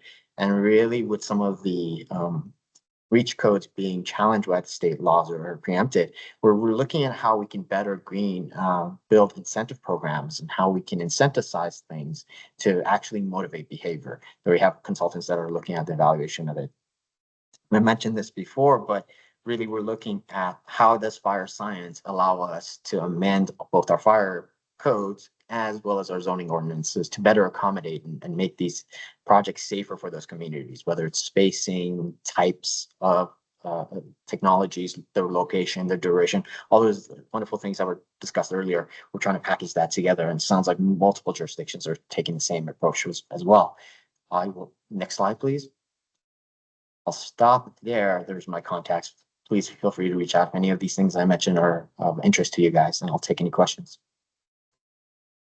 Thanks, Mo. Thanks, Justin. So I've got a couple of questions, and then we'll go to a few in the chat as well. So same question for both of you. So clearly you're both experts in this area now, and you have the lessons learned. What is your recommendation on what was your top go-to resource, website, tool, what you'd recommend for another person in another locality in your situation? So if either of you can respond first, and then the other on that.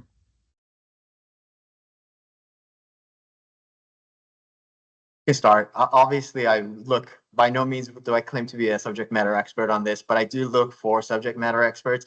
NFPA in particular, those entities that are drivers in developing the code are usually my best practice go-to. That's my first on the authority having jurisdiction side. Secondly, I never look at the industry as adversarial relationship to us as an AHJ. I look at them as a really deep partnership. So I look for these manufacturers, the Teslas of the world, these manufacturers that are doing large scale development.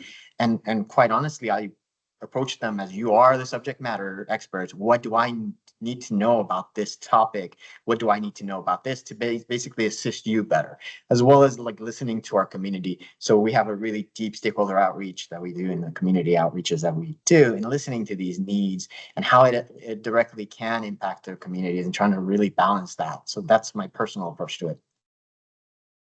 I would mirror a lot of what Mo just communicated in sharing that we view this as a kind of not necessarily a necessity, but something that we need to have a good coordinated response with the industry. These are things, as planners, we deal with regulations and ordinances all the time that cross multiple disciplines and uses, but we're not as intimately familiar with the ins and outs of these specific fields. So having collaborative relationships with the industry helps in understanding what is a pertinent to be regulated, what may be a red herring, and where we can best drive this to create a process that is clearly quantifiable and objective, and eliminate some of the subjectivities. NFPA is another good resource. And then just to add from my own perspective, I do just go back to our other local jurisdictions who have adopted these ordinances previously and trying to utilize what resources they may have available online or leveraging professional networks where I can get in touch with the individuals to discuss. Great, thank you both. And another question for both of you. So what would be a top resource, tool, material, forum that GO-Biz could develop to aid localities in regards to best permitting or really any renewable energy, large-scale renewable energy permitting activity? So you both mentioned checklists, model ordinances, central resource tools. If you could wave a wand and have something developed at the state level that could help localities, what would be your top go-to? Well, for me, it would be a model ordinance that we could adapt at a more local level. Hearing from the industry and then my own experience in regulating other similar types of industries, having a patchwork approach where each jurisdiction may have their own particular ordinances and regulations creates somewhat of a challenge. So if there's a more standard approach to that, that would be helpful and really assist us and how we can better regulate and create a more streamlined process. And then I think maybe another point would be is getting additional information out from the state level as to the necessity of these facilities, the safety of these facilities, and how best to communicate to constituents that may have perception of safety concerns and how we can best address those. That's a terrific point, and I'll I guess ask that question back as well. So clearly safety, communicating the safety mitigations and the risks, as well as the benefits to the community, are so important, especially when when we're talking about moratoriums and other issues like that. So how do you go about in communicating that the safety and understanding that with the projects, as well as what types of interactions with the public have helped to help understand the concerns and to help address them? Very broad question, trying to get all the things in the Q&A all at once. Sure. From a safety perspective, I think there's a need for a consistency of messaging and leveraging existing known resources, being it the fire code or the building code, where we can point to and say, these are the documents that have navigated safe development in our communities for decades. And with updates to these code provisions and creating incorporations by reference in our local ordinances, we create that safety network or net that will help avoid issues. And trying to work through some of that and really leveraging existing and known information that can create almost an authenticity to it. The other is working with the actual fire marshal offices that will be plan checking and reviewing these facilities, hearing where they're considerate of, and then understanding that permitting and entitlements is somewhat of a staged approach where you need information at certain stages in order to drive decision making. So understanding maybe if we just say it's going to be a permitting issue may not be effective in communicating safety through the entitlement process. So maybe it's getting a hazard mitigation plan as part of our entitlement processes and having adequate safeguards as addressed and discussed at that front end process, and then having conditions to grant surety that when these facilities are actually being built, that they are meeting certain code requirements.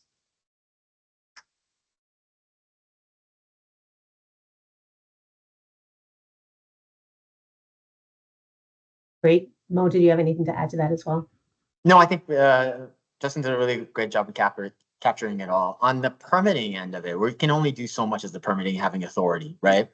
Really, some of this discussion, exactly what you're doing now, getting all of the various components together, the permitting is not only local jurisdictions, right? It goes through state, the utilities.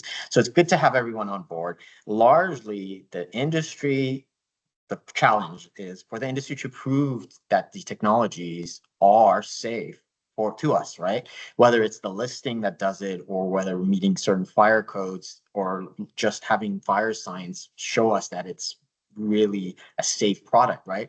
I think that will alleviate it. And this is really nothing new. Anything that's new in technology has these technology hurdles that it has to overcome. We had the same discussions with solar when solar first started. We had the same discussions when with EV charge station and EVs in general. When those technologies, new technologies, always have this fear, and then usually what happens is that gap in fear is overcome by just pure knowledge, and having science-backed subject matter experts tell us here's the standard and overcoming it.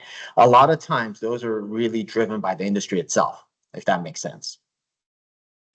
It does, and I think you've also summarized some additional comments in the chat, and I'll ask one more question on that. So obviously the community safety is important, and there's not an intention to downplay those risks, and so we will hear from the next actually panel on more of the industry slash kind of let's say academic side of how risks and safety are addressed. From your point of view, as you work with developers, what would be the things that would be helpful to have from them as part of the process of BESS permitting? Justin, do you want to jump in? Oh, no, go ahead, Mo. I took the lead on the other one. No, I'm happy to talk through it. Really look for consultants and subject matter experts who have experience within that local jurisdiction.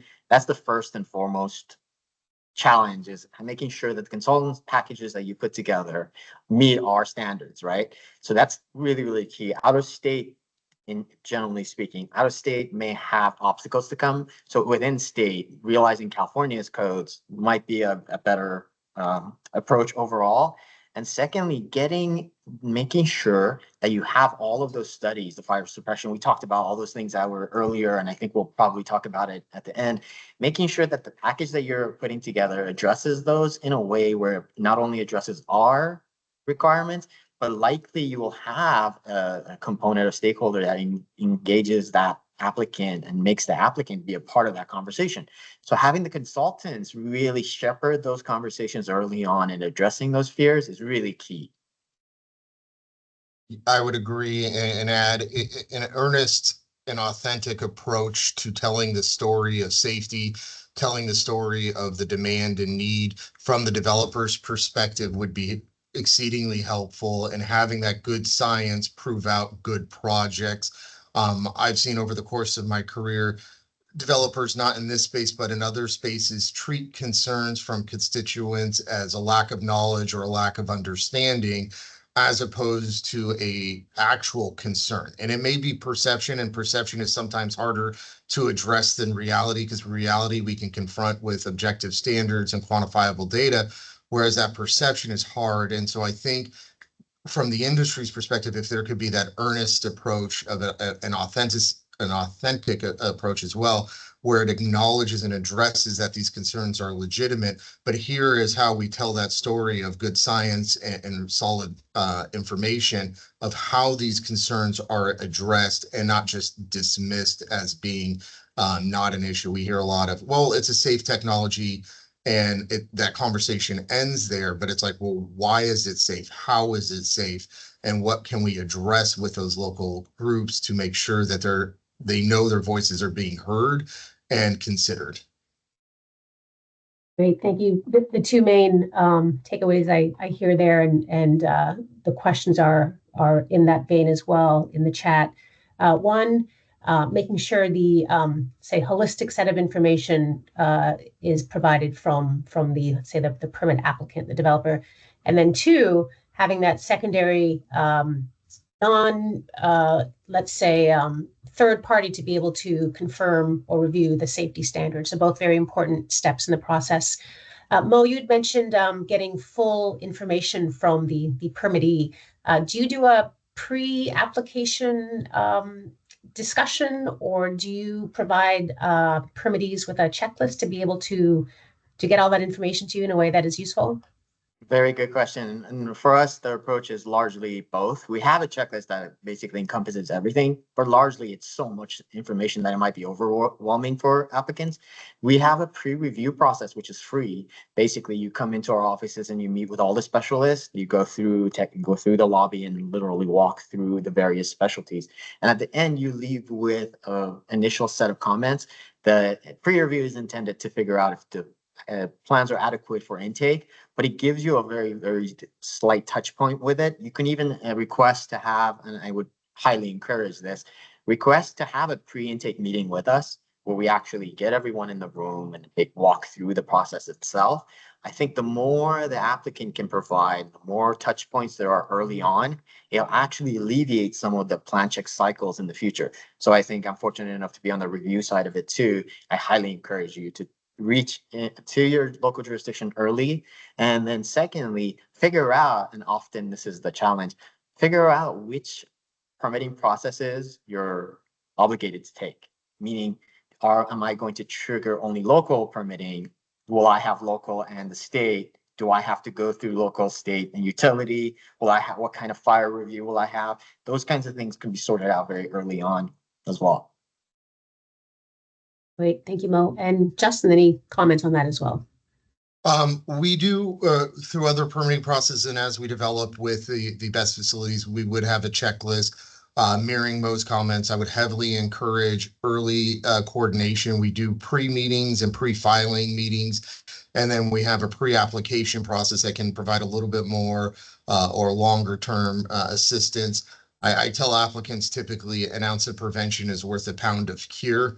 So the more you can do upfront to understand what it is we will be looking at, what are some key points or data that we are looking for upfront from the multiple disciplines reviewing these, will help you navigate the both entitlement and permitting process to ensure a quicker and more effective approach. Great, thank you both. With that, Amanda, I'll turn it back to you, and we can have our final set of panelists that represent, let's say, the safety and the industry side, and then revert back to any additional questions. Thank you, Justin. Thank you, Mo. Great, thanks, Suna. Next, we're gonna, as Suna mentioned, we're gonna discuss best safety perspectives from our fire experts. I'd like to welcome Christy Mirich from GHD. Hi, thank you, Amanda. So as a former fire marshal and code official, there are often items that require specialized subject matter expertise and permitting, and we can clearly see from this seminar that this industry is changing quickly, requires a high level of collaboration and assistance, and local code officials really need that subject matter expertise. And thankfully, the fire and building code allow for that and make provisions for that. This BESS technology is something that we see that need in. Our next panelists have a vast amount of experience in providing this subject matter expertise related to BESS in fire safety and supporting these large-scale BESS projects through the local permitting process, which is really important. Our panelists are Michael Nicholas from Hiller Fire Protection and Michael Bose from Energy Safety Response Group. So they'll share their expertise with BESS safety and permitting through the local fire authority. And we'll start with Michael Nicholas from Hiller Fire Protection. I'll turn it over to you. Hi, thank you. Michael Nicholas, currently with Hiller Companies, retired fire captain and assistant fire marshal from Kern County Fire Department. Can we go to the next slide, please? In Kern County, I was in charge of our battery energy storage program, the development and implementation of it, and the standardization of it as well. We created the first 32-page submission guideline package that aggregated the state codes, the National Fire Protection Association codes, Underwriters Laboratory, National Electrical Code, all the various codes and standards that would guide the submission. Next slide, please. So when should stakeholders reach out to local, or when should developers reach out to local stakeholders? We always encourage early engagement. Next slide, please. One of the things that we did in Kern County was we started working very progressively with our planning department for land use approval. One of the things was that we actually have a site layout that incorporates an incident command post. So that has to be set back a certain distance from our battery energy storage units. And as a result, the land use approval process now includes a site plan for us to review preliminarily as the fire officials. Working with progressive planning departments really allows the applicant to get a sense of security moving through the process, that their site plan and the proposed site layout is not going to interfere, say, with the parcel or the actual layout of the site. One of the things that we're looking for within the site layout are access roads being upwind and of adequate width and surface for the emergency response in inclement weather. Another thing that we look at during that initial phase is going to be the fire water tank and the fire alarm annunciator panel.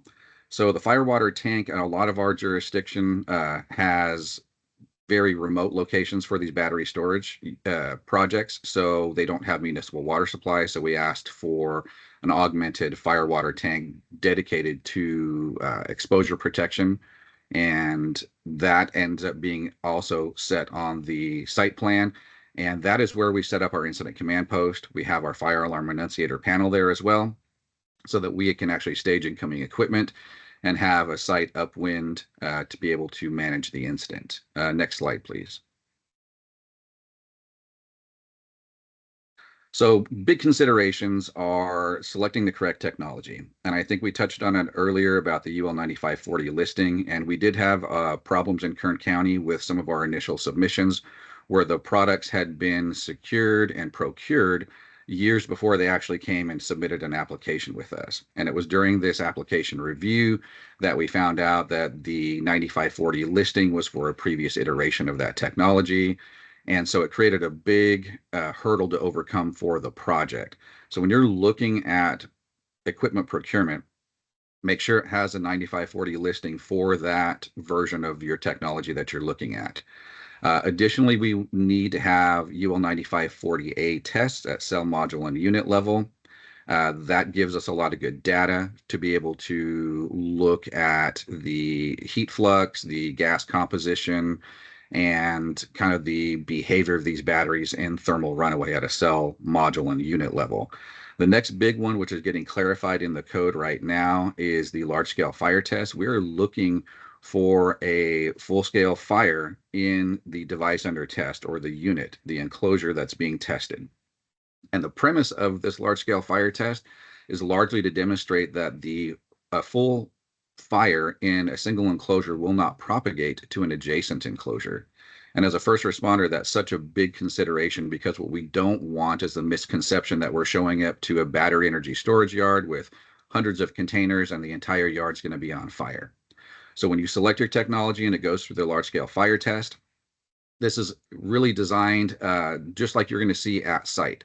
You have your device under test, fully populated with batteries, externally forced into a thermal runaway, and then you have adjacent enclosures, just like they would be set up at site at a certain distance, also populated with batteries on the walls most adjacent to the device under test, to demonstrate that the fire won't propagate or adversely affect the adjacent enclosures.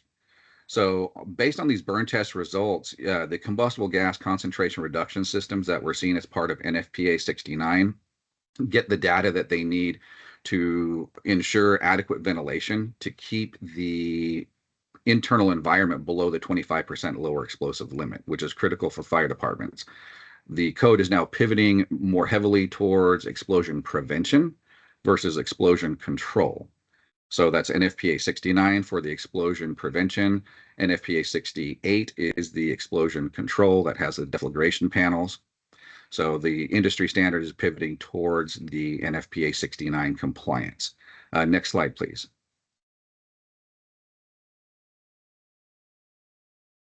So what does your BESS submission need to include? Next slide.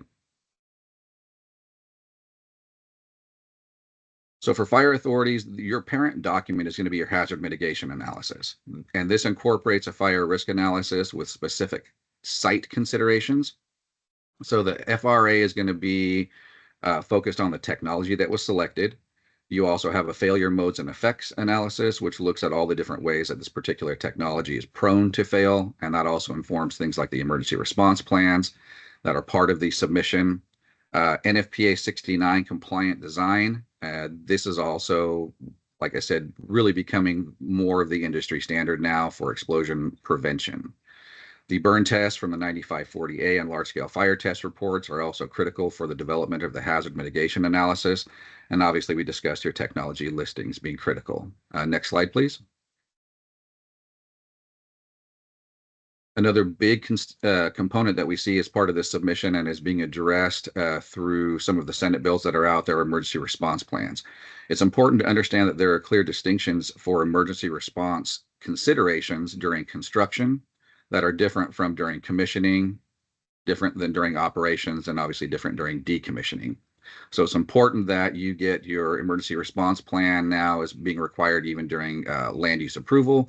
This may be a technology agnostic emergency response plan because oftentimes the technology hasn't been selected during that phase of the project, but it can still incorporate a lot of how the emergencies are reported, what the expectation is for engagement at site level with personnel and first responders. We worked heavily with our developers on what was considered a reportable incident that they needed us to go out and respond to. Again, the triggers to notifying the fire authorities when the life safety systems are offline or being worked on. The premise is that once that fire alarm system is in place and monitoring, if that fire alarm goes down for any reason, even if it's for maintenance and testing, that a fire watch needs to be established. We need something in place to actually manage and monitor emergencies on site. The testing and maintenance plans also need to be submitted for the fire life safety systems, and this includes the auxiliary backup power systems. We see that the fire alarm components in the actual fire alarm design, being your initiation devices like smoke detectors, gas detectors, and heat detectors, are monitored by the fire alarm and are also backup powered through the fire alarm. However, some of the other critical life safety systems, being your exhaust system and your ventilation system, do not have backup power through that fire alarm system. And those are critical systems in the first responders' mind for maintaining a level of safety that the explosion mitigation has been addressed. Next slide, please.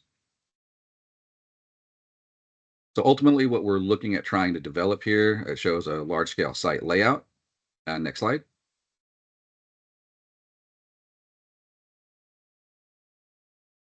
So include in your BESS submission to fire authorities. We went over a little bit about the site layout. We want to have the incident command post clearly identified, as well as the access consideration. Some of our sites, we make entry into the site and it's a 15-minute drive once in site to make it back through the large PV arrays to get to our battery storage yard. So it's important to also have those access considerations as part of that submission.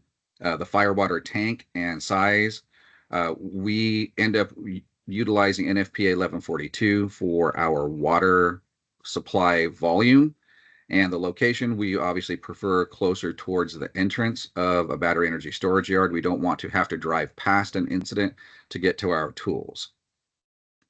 We went over some of the auxiliary backup power design and location, and this is an important consideration. If you're using things like diesel generators at site, the diesel generator has to have a setback from the enclosures as well, because the likelihood is that there will need to be refueling during the incident to continue to support any ventilation and or exhaust demand. And as a result, we don't want to put people in proximity to an enclosure that could be involved. So when you're looking at these setbacks for your power supplies, backup power supplies, it's important to look at what the local requirements are for setbacks from the nearest battery energy storage enclosure. And then the enclosure spacing, like we talked about, is predominantly based on that large scale fire test, which shows that it won't propagate beyond the enclosure of origin, and that at the distance that these enclosures were tested at through this large scale fire test, that is supportive of this design and site layout. Next slide, please. So ongoing testing and maintenance schedules, we incorporated the submission of these into our annual operational permits, which ensured that operators were going to maintain a state of readiness in these systems. We went through extensive and exhaustive witness testing processes, and we want to make sure that they are maintained in that same state of readiness as when we first saw them. Next slide, please. So how to stay in good standing with local stakeholders. That long-term relationship is going to be with the projects and the local jurisdictions. And sometimes these are 20 to 25-year long-term relationships. So the fire authorities are going to likely require some sort of documentation of these maintenance reports. And they can even go so far as to incorporate them into part of the approval for their operational permit. Next slide. So ultimately what we're trying to create is a safe environment for first responders, for operators, and for the public. Next slide. Thank you very much, and I will turn it back over. Thank you, Mike. And now we will hear from Michael Bose from the Energy Safety Response Group.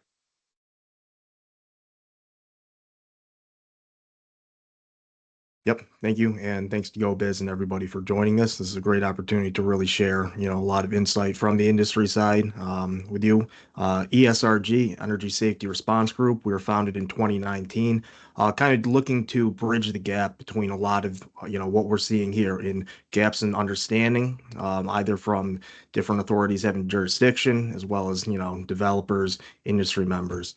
A lot of our folks are either current or retired firefighters or code officials, as well as engineers right now. So really, we're trying to bridge that gap. We also do a lot of work with the New York State Interagency Fire Safety Working Group.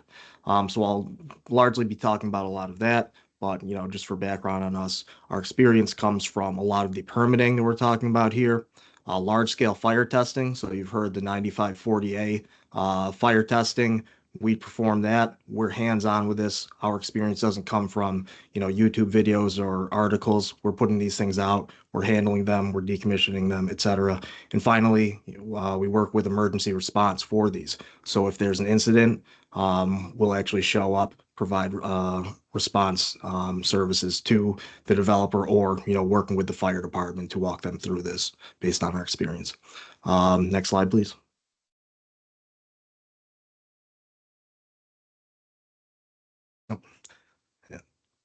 And so, being mindful that I'm coming in as an outsider here, we do a lot of work with the Interagency Fire Safety Working Group in New York State. So that was created by Governor Hochul in the summer of 2023, following a number of, high visibility events in a very short period of time. So this group is comprised of NYSERDA, which is the New York State Energy Research and Development Agency or Authority, Department of State, Department of Public Service, the Office of Fire Prevention and Control, Department of Environmental Conservation, etc. So we performed a lot of activities to kind of look at what's going on, the current landscape in New York State, and what we can do about it to close a lot of those gaps. I'll also mention that one thing I've learned is that, California and New York State, we both think we're the centers of the universe, right? But a lot of these findings are very largely applicable, either way. So we want to be able to share the information that we have with you, and, vice versa, take it back and see how we can collaborate so everybody wins. Next slide, please. So some of the work to date has been, I'll kind of go through what we've done so far and then what to expect. And NYSERDA has actually been doing a lot of kind of the hands-on work here in organizing all these parties. It's very difficult to get all these parties together, work hand in hand. They've done a really great job organizing that, providing materials, things like that. So the first thing, during some of these incidents, there was actually real-time monitoring that was provided. So different gas analyses, things like that, as well as after or post-incident, doing soil sampling, water sampling. We hear, the concern about contamination all the time. So what data do we have to kind of assuage fears or, inform different things? So there's actually about a 500-page document of, hard data. We're talking about these objective findings that they issued that goes through all of those, which might be useful for those on this call.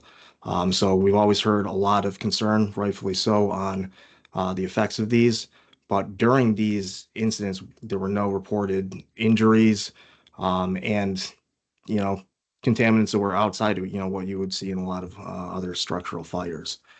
We also went through the fire code. So the 2020 New York State Fire Code, which is based on the International Fire Code.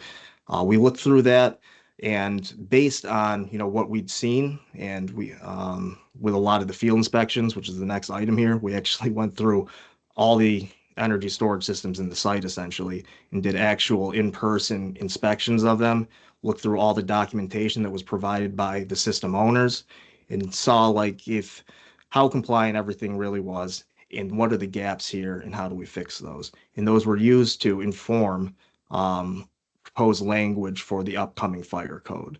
So we've got a list of 15 recommendations for proposed language, which we'll hit on in the next one. But so there's a couple things that are coming up. Very soon, a field inspection summary report will be issued. So that's overviewing a lot of the findings from those site inspections. There's going to be a big statewide webinar for local communities and AHJs similar to this that's going to outline everything that all the learnings that we've had in pretty good detail. We're also looking at root cause analyses of the incidents. One was provided for an incident in Warwick, and we're working on receiving them for 2 other incidents here. And then finally, compiling all this information into a nice package where we can provide to more stakeholders or, you know, different AHJs like ourselves. Next slide.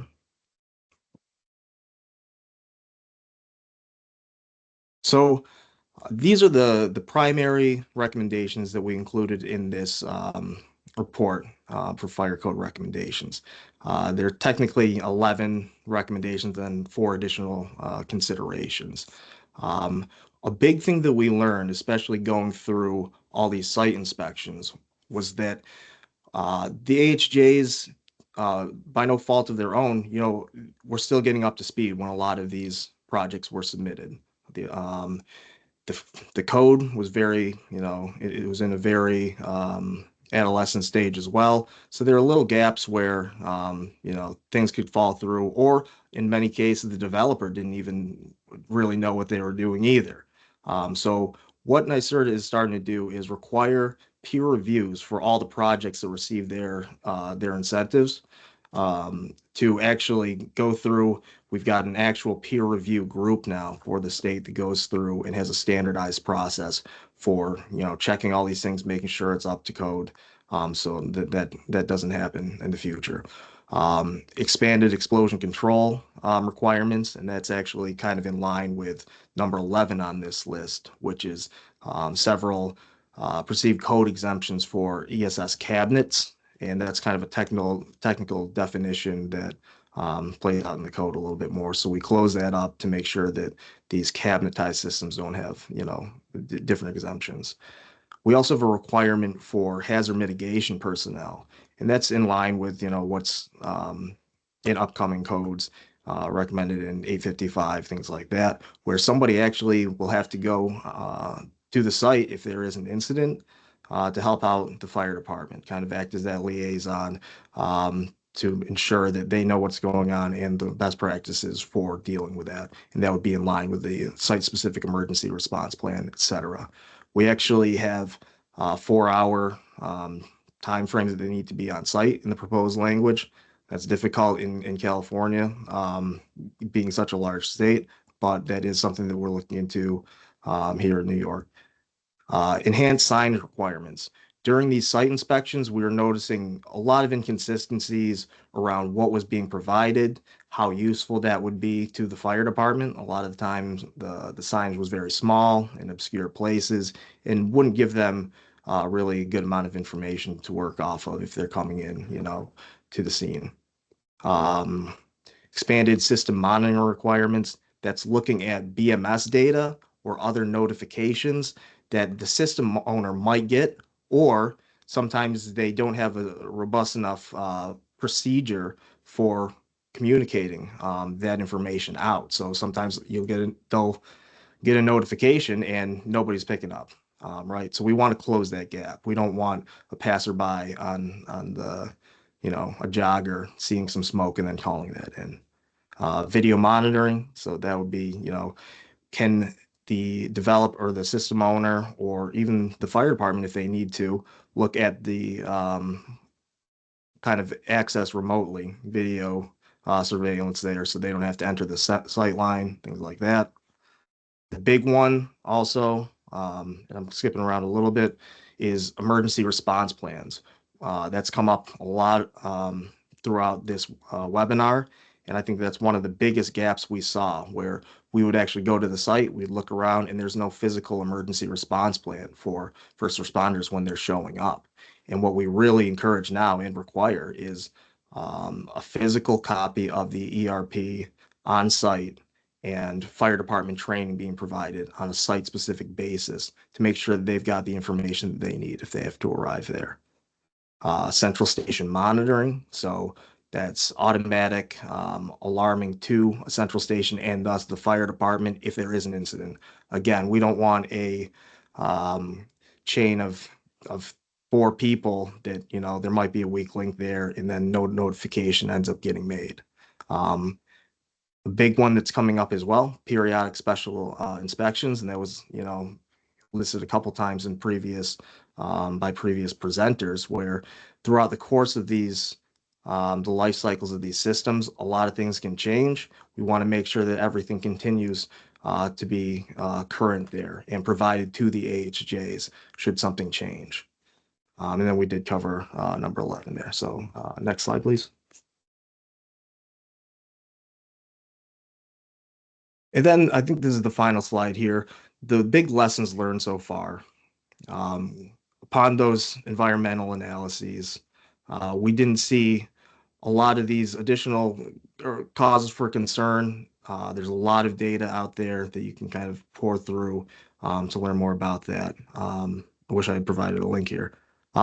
The current codes are sufficient, but we really want to provide additional resources to some of the AHJs to make sure that the codes are very complex, as you know, and having the right understanding of them and a standardized way to be reviewing those is definitely helpful here. We also noted the field inspections, where we learned a lot of this information that fed into, a lot of those code recommendations. And then the last thing here is the root cause analyses. When we do have an incident like this, we want to be able to follow up, see what went wrong, so that we can all learn from that. So on that, I believe that's it. Thank you. Okay, so we do have one question for Michael Bose. Says the air and water testing results from New York incidents are still referred to as preliminary. Do you know if the New York working group plans to issue a final report? That's a great question. I think it is just kind of a weird technical terminology. I will double check on that. I think that, that's what we've got thus far. And I think that's pretty much the current state of things. But that's a great question. I will follow up on that. Thank you. And then for both of you, if you could provide one takeaway for local permitting authorities, what would that be? What would you encourage them if you could give them one takeaway from this seminar? Either of you, or Yeah, both of you would be great. Yeah, Captain Nicholas, I'll let you jump in there first. Sounds good. Yeah, I think that a lot of what we've heard today is the need to get some sort of professional consulting to look over your package prior to bringing it to the fire authorities. So the fire authorities end up being in a position where they're looking at highly technical documents. We have people that were trying to piecemeal our submissions together, a C10 licensed contractor for the fire alarm, a different civil engineer, a different construction kind of general contractor. And so there are so many pieces and parts that are disjointed. And if you don't have somebody that's aggregating all this information and a singular person that you can go to as an authority having jurisdiction with questions so that they understand the full integration of the system, And that was one of the things when I was working there in Kern County. Hiller had come in and very much became that central point for us to be able to look very confidently at their submission, knowing that it met the code and that it had the integration that we needed. And so they became even part of our witness testing program. And that helped out tremendously to have somebody on site that could answer any question about the design of the system, the site layout, the kind of nuances of the technology, and how we were ultimately staying in compliance with the code. So getting some professional guidance and consulting, it goes a long way to putting the authority having jurisdiction at ease, because likely the people there at the local level don't have that subject matter expertise. And when you're looking at limiting liability to the local jurisdiction, you're also helping to facilitate limiting liability to the developers as well, limiting liability at the public level when you get code compliance. So if there's a takeaway, get that help early on, get them working on behalf of the applicant and working in conjunction with the local fire authorities. Great, thank you. Anything you'd like to add to that, Michael Bose? Yeah, I think again, the peer reviews are very important to make sure that everything is compliant. We want another set of eyes on that. So I think that that's kind of one of my key takeaways there. I think, another thing is fire department training, making sure that we're providing the right material to them.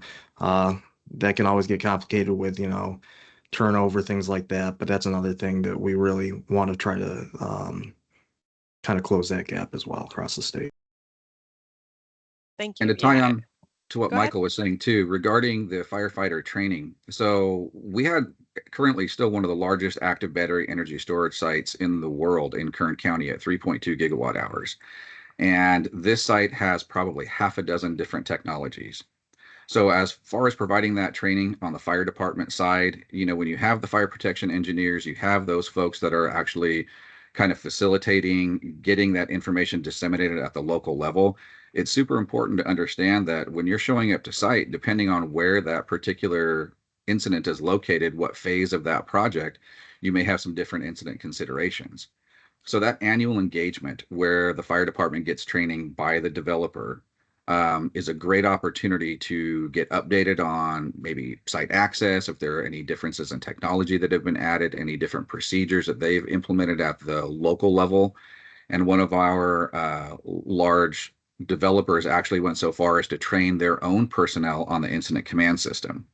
And that gave them the language and the understanding of setting up that organizational infrastructure so that we could have a perfect blend and meld once the fire officials and first responders showed up. We were speaking the same language. We understood how to prioritize and organize the incident. And then we actually set up a mock drill at site with our first in battalion response so that they could get that practice of actually working in a real life scenario, understanding what the ask was going to be for getting that information to the first responders, how to set up this multi-agency command post to be able to get information that the fire department might not otherwise have that's only contained in the battery management system. So having an agency rep with you or somebody that is a subject matter expert on the developer side is also another really critically important point. Yes, thank you so much. I think that's this technology is quickly evolving, so it's difficult for local permitting code officials to be subject matter experts in everything, especially a rapidly changing technology. And we can see from the seminar or this webinar that there is lots of collaboration needed, and the more collaboration and the early collaboration, the better. I did see a question come through. I'm not sure exactly that it would be maybe for either Mike, but I will ask it. And if somebody on the panel, it says, as part of the site location analysis, are financial concerns being considered? Negative real estate pricing impacts, insurance premiums increase, cancellations, local first responder cleanup costs. So I think what they're saying is when the site location analysis are coming through, is it just fire concerns, or is it also financial concerns or impacts to the city? So maybe that would be for the city permitting officials. Sure, there's lots of considerations on a site. One of the things that we're seeing, which is a bit of a misconception with the public, is that, oh, you're placing these in areas that aren't necessarily zoned or designated for this particular type of use. However, most of these projects want to be as close to a substation as possible, which means that you have some sort of established utility infrastructure already in place that they're trying to then co-locate with. And one of the other misconceptions that we see a lot is that, these incidents have some sort of impact beyond the project boundaries. And that hasn't been the case. And I think if there is a silver lining with some of the most recent incidents, it's that they have got a lot more involvement from public officials and or federal EPA who are getting some of this testing and monitoring data in real time, both on air, water, and soil, in order to help demonstrate that these projects aren't posing a risk beyond the actual project boundaries in terms of a toxic outcome with the air and the water. And so that also helps in site placement, because a lot of the concern on the public side, we're dealing with hearts and minds. It's one of my boss's favorite sayings. And so when we're trying to provide technical data to somehow soothe the hearts and minds and the concerns of the public, that becomes a very difficult ask. Even when presented with highly technical data, there can be the assumption that this is just information coming from a hired gun. And so the more data that we get from objective government resources or county resources, it really helps to help support the narrative that these are not posing a big risk beyond project boundaries. Thank you so much for that response. Surely this is a topic that has a lot of energetic conversation and requires more dialogue. And so that dialogue will continue. I'll go ahead and wrap this up now and pass this back to you, Amanda. And thank you, Michael and Michael, for your presentation. Thank you for your time. I appreciate being part of it. Thank you. All right, thanks so much, everyone. So to wrap up, we're going to discuss next steps and how you can stay connected. As we conclude today's webinar, Rohima Mali is going to cover this topic and specifically next steps on their project and how to stay connected. Molly? Hi, thank you for that. So to close out, I just want to provide like a brief summary of what I've heard today and then kind of go into next steps. So to all the presenters, thanks again for your time. There was a lot of information around BESS that was shared today. As you all know, these systems are integral to the energy reliability needs of the state. And where appropriate, the state has taken certain steps, for example, the survey of installed systems, to help us better evaluate like future needs to improve safety measures. And with the adoption of the most current fire code, there is now, some more guidance around BESS safety. But as Mo and Justin noted, this is an evolving technology, much faster than regulations can keep up with. But nevertheless, I mean, this is a challenge, but it also provides an opportunity for us to work together to make improvements on for BESS and BESS safety. The Cal Fire Symposium in July generated a lot of interest from the audience. And this convening, talking about opportunity is another opportunity for industry experts, local and state governments, first responders, and communities to continue to exchange information and learn from one another. For those who have registered, we have your contact information, so we'll definitely send you out more information as it becomes available about the symposium. And so another opportunity to engage on this is the GO-Biz permitting initiative. We are still collecting data and information right now. So if you haven't filled out the survey, please do so. The information, this convening today and the information that was shared and questions asked, all of that is going into, will feed into the development of a toolkit of resources for permitting large-scale renewable energy projects.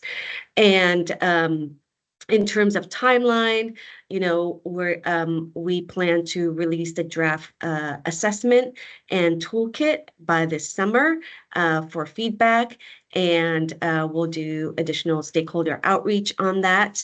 And so before we end this webinar, we plan to do a couple more of these, and so we want to do a quick poll of those who are still here with us.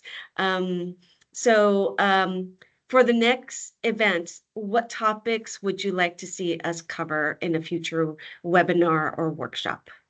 And Amanda can tell you how to participate in that poll.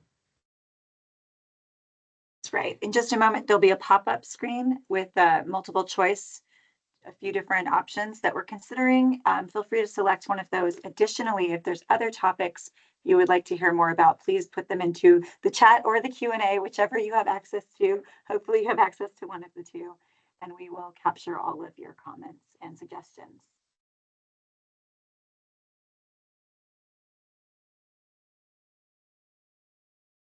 I see the poll on my side. I'm hoping it's landed in other people's view as well. Yes, I can see it in the chat. And people are beginning to respond. So this is great because this will help us tailor the next webinar so that it is most useful for you. And yep, the results are coming through right now. So I see a lot of people are responding. The top barriers and recommendations for improvements to renewable energy project permitting processes. So that sounds like a good theme to potentially cover.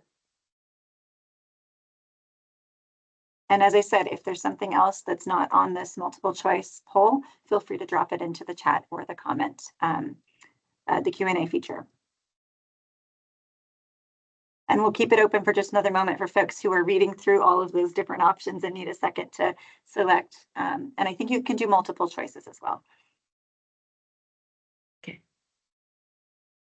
All right, well, I want to thank everybody, all of our presenters, the GO-Biz team, the E3 team, and the GHD team for your time today. And I hope that, I know I've learned a lot, so I'm hoping that you did as well. And I hope that it promotes or provokes other questions you might have. And I hope that you'll stay engaged and possibly attend a future seminar as we put them together. Thank you so much and have a great rest of your day. Thank you.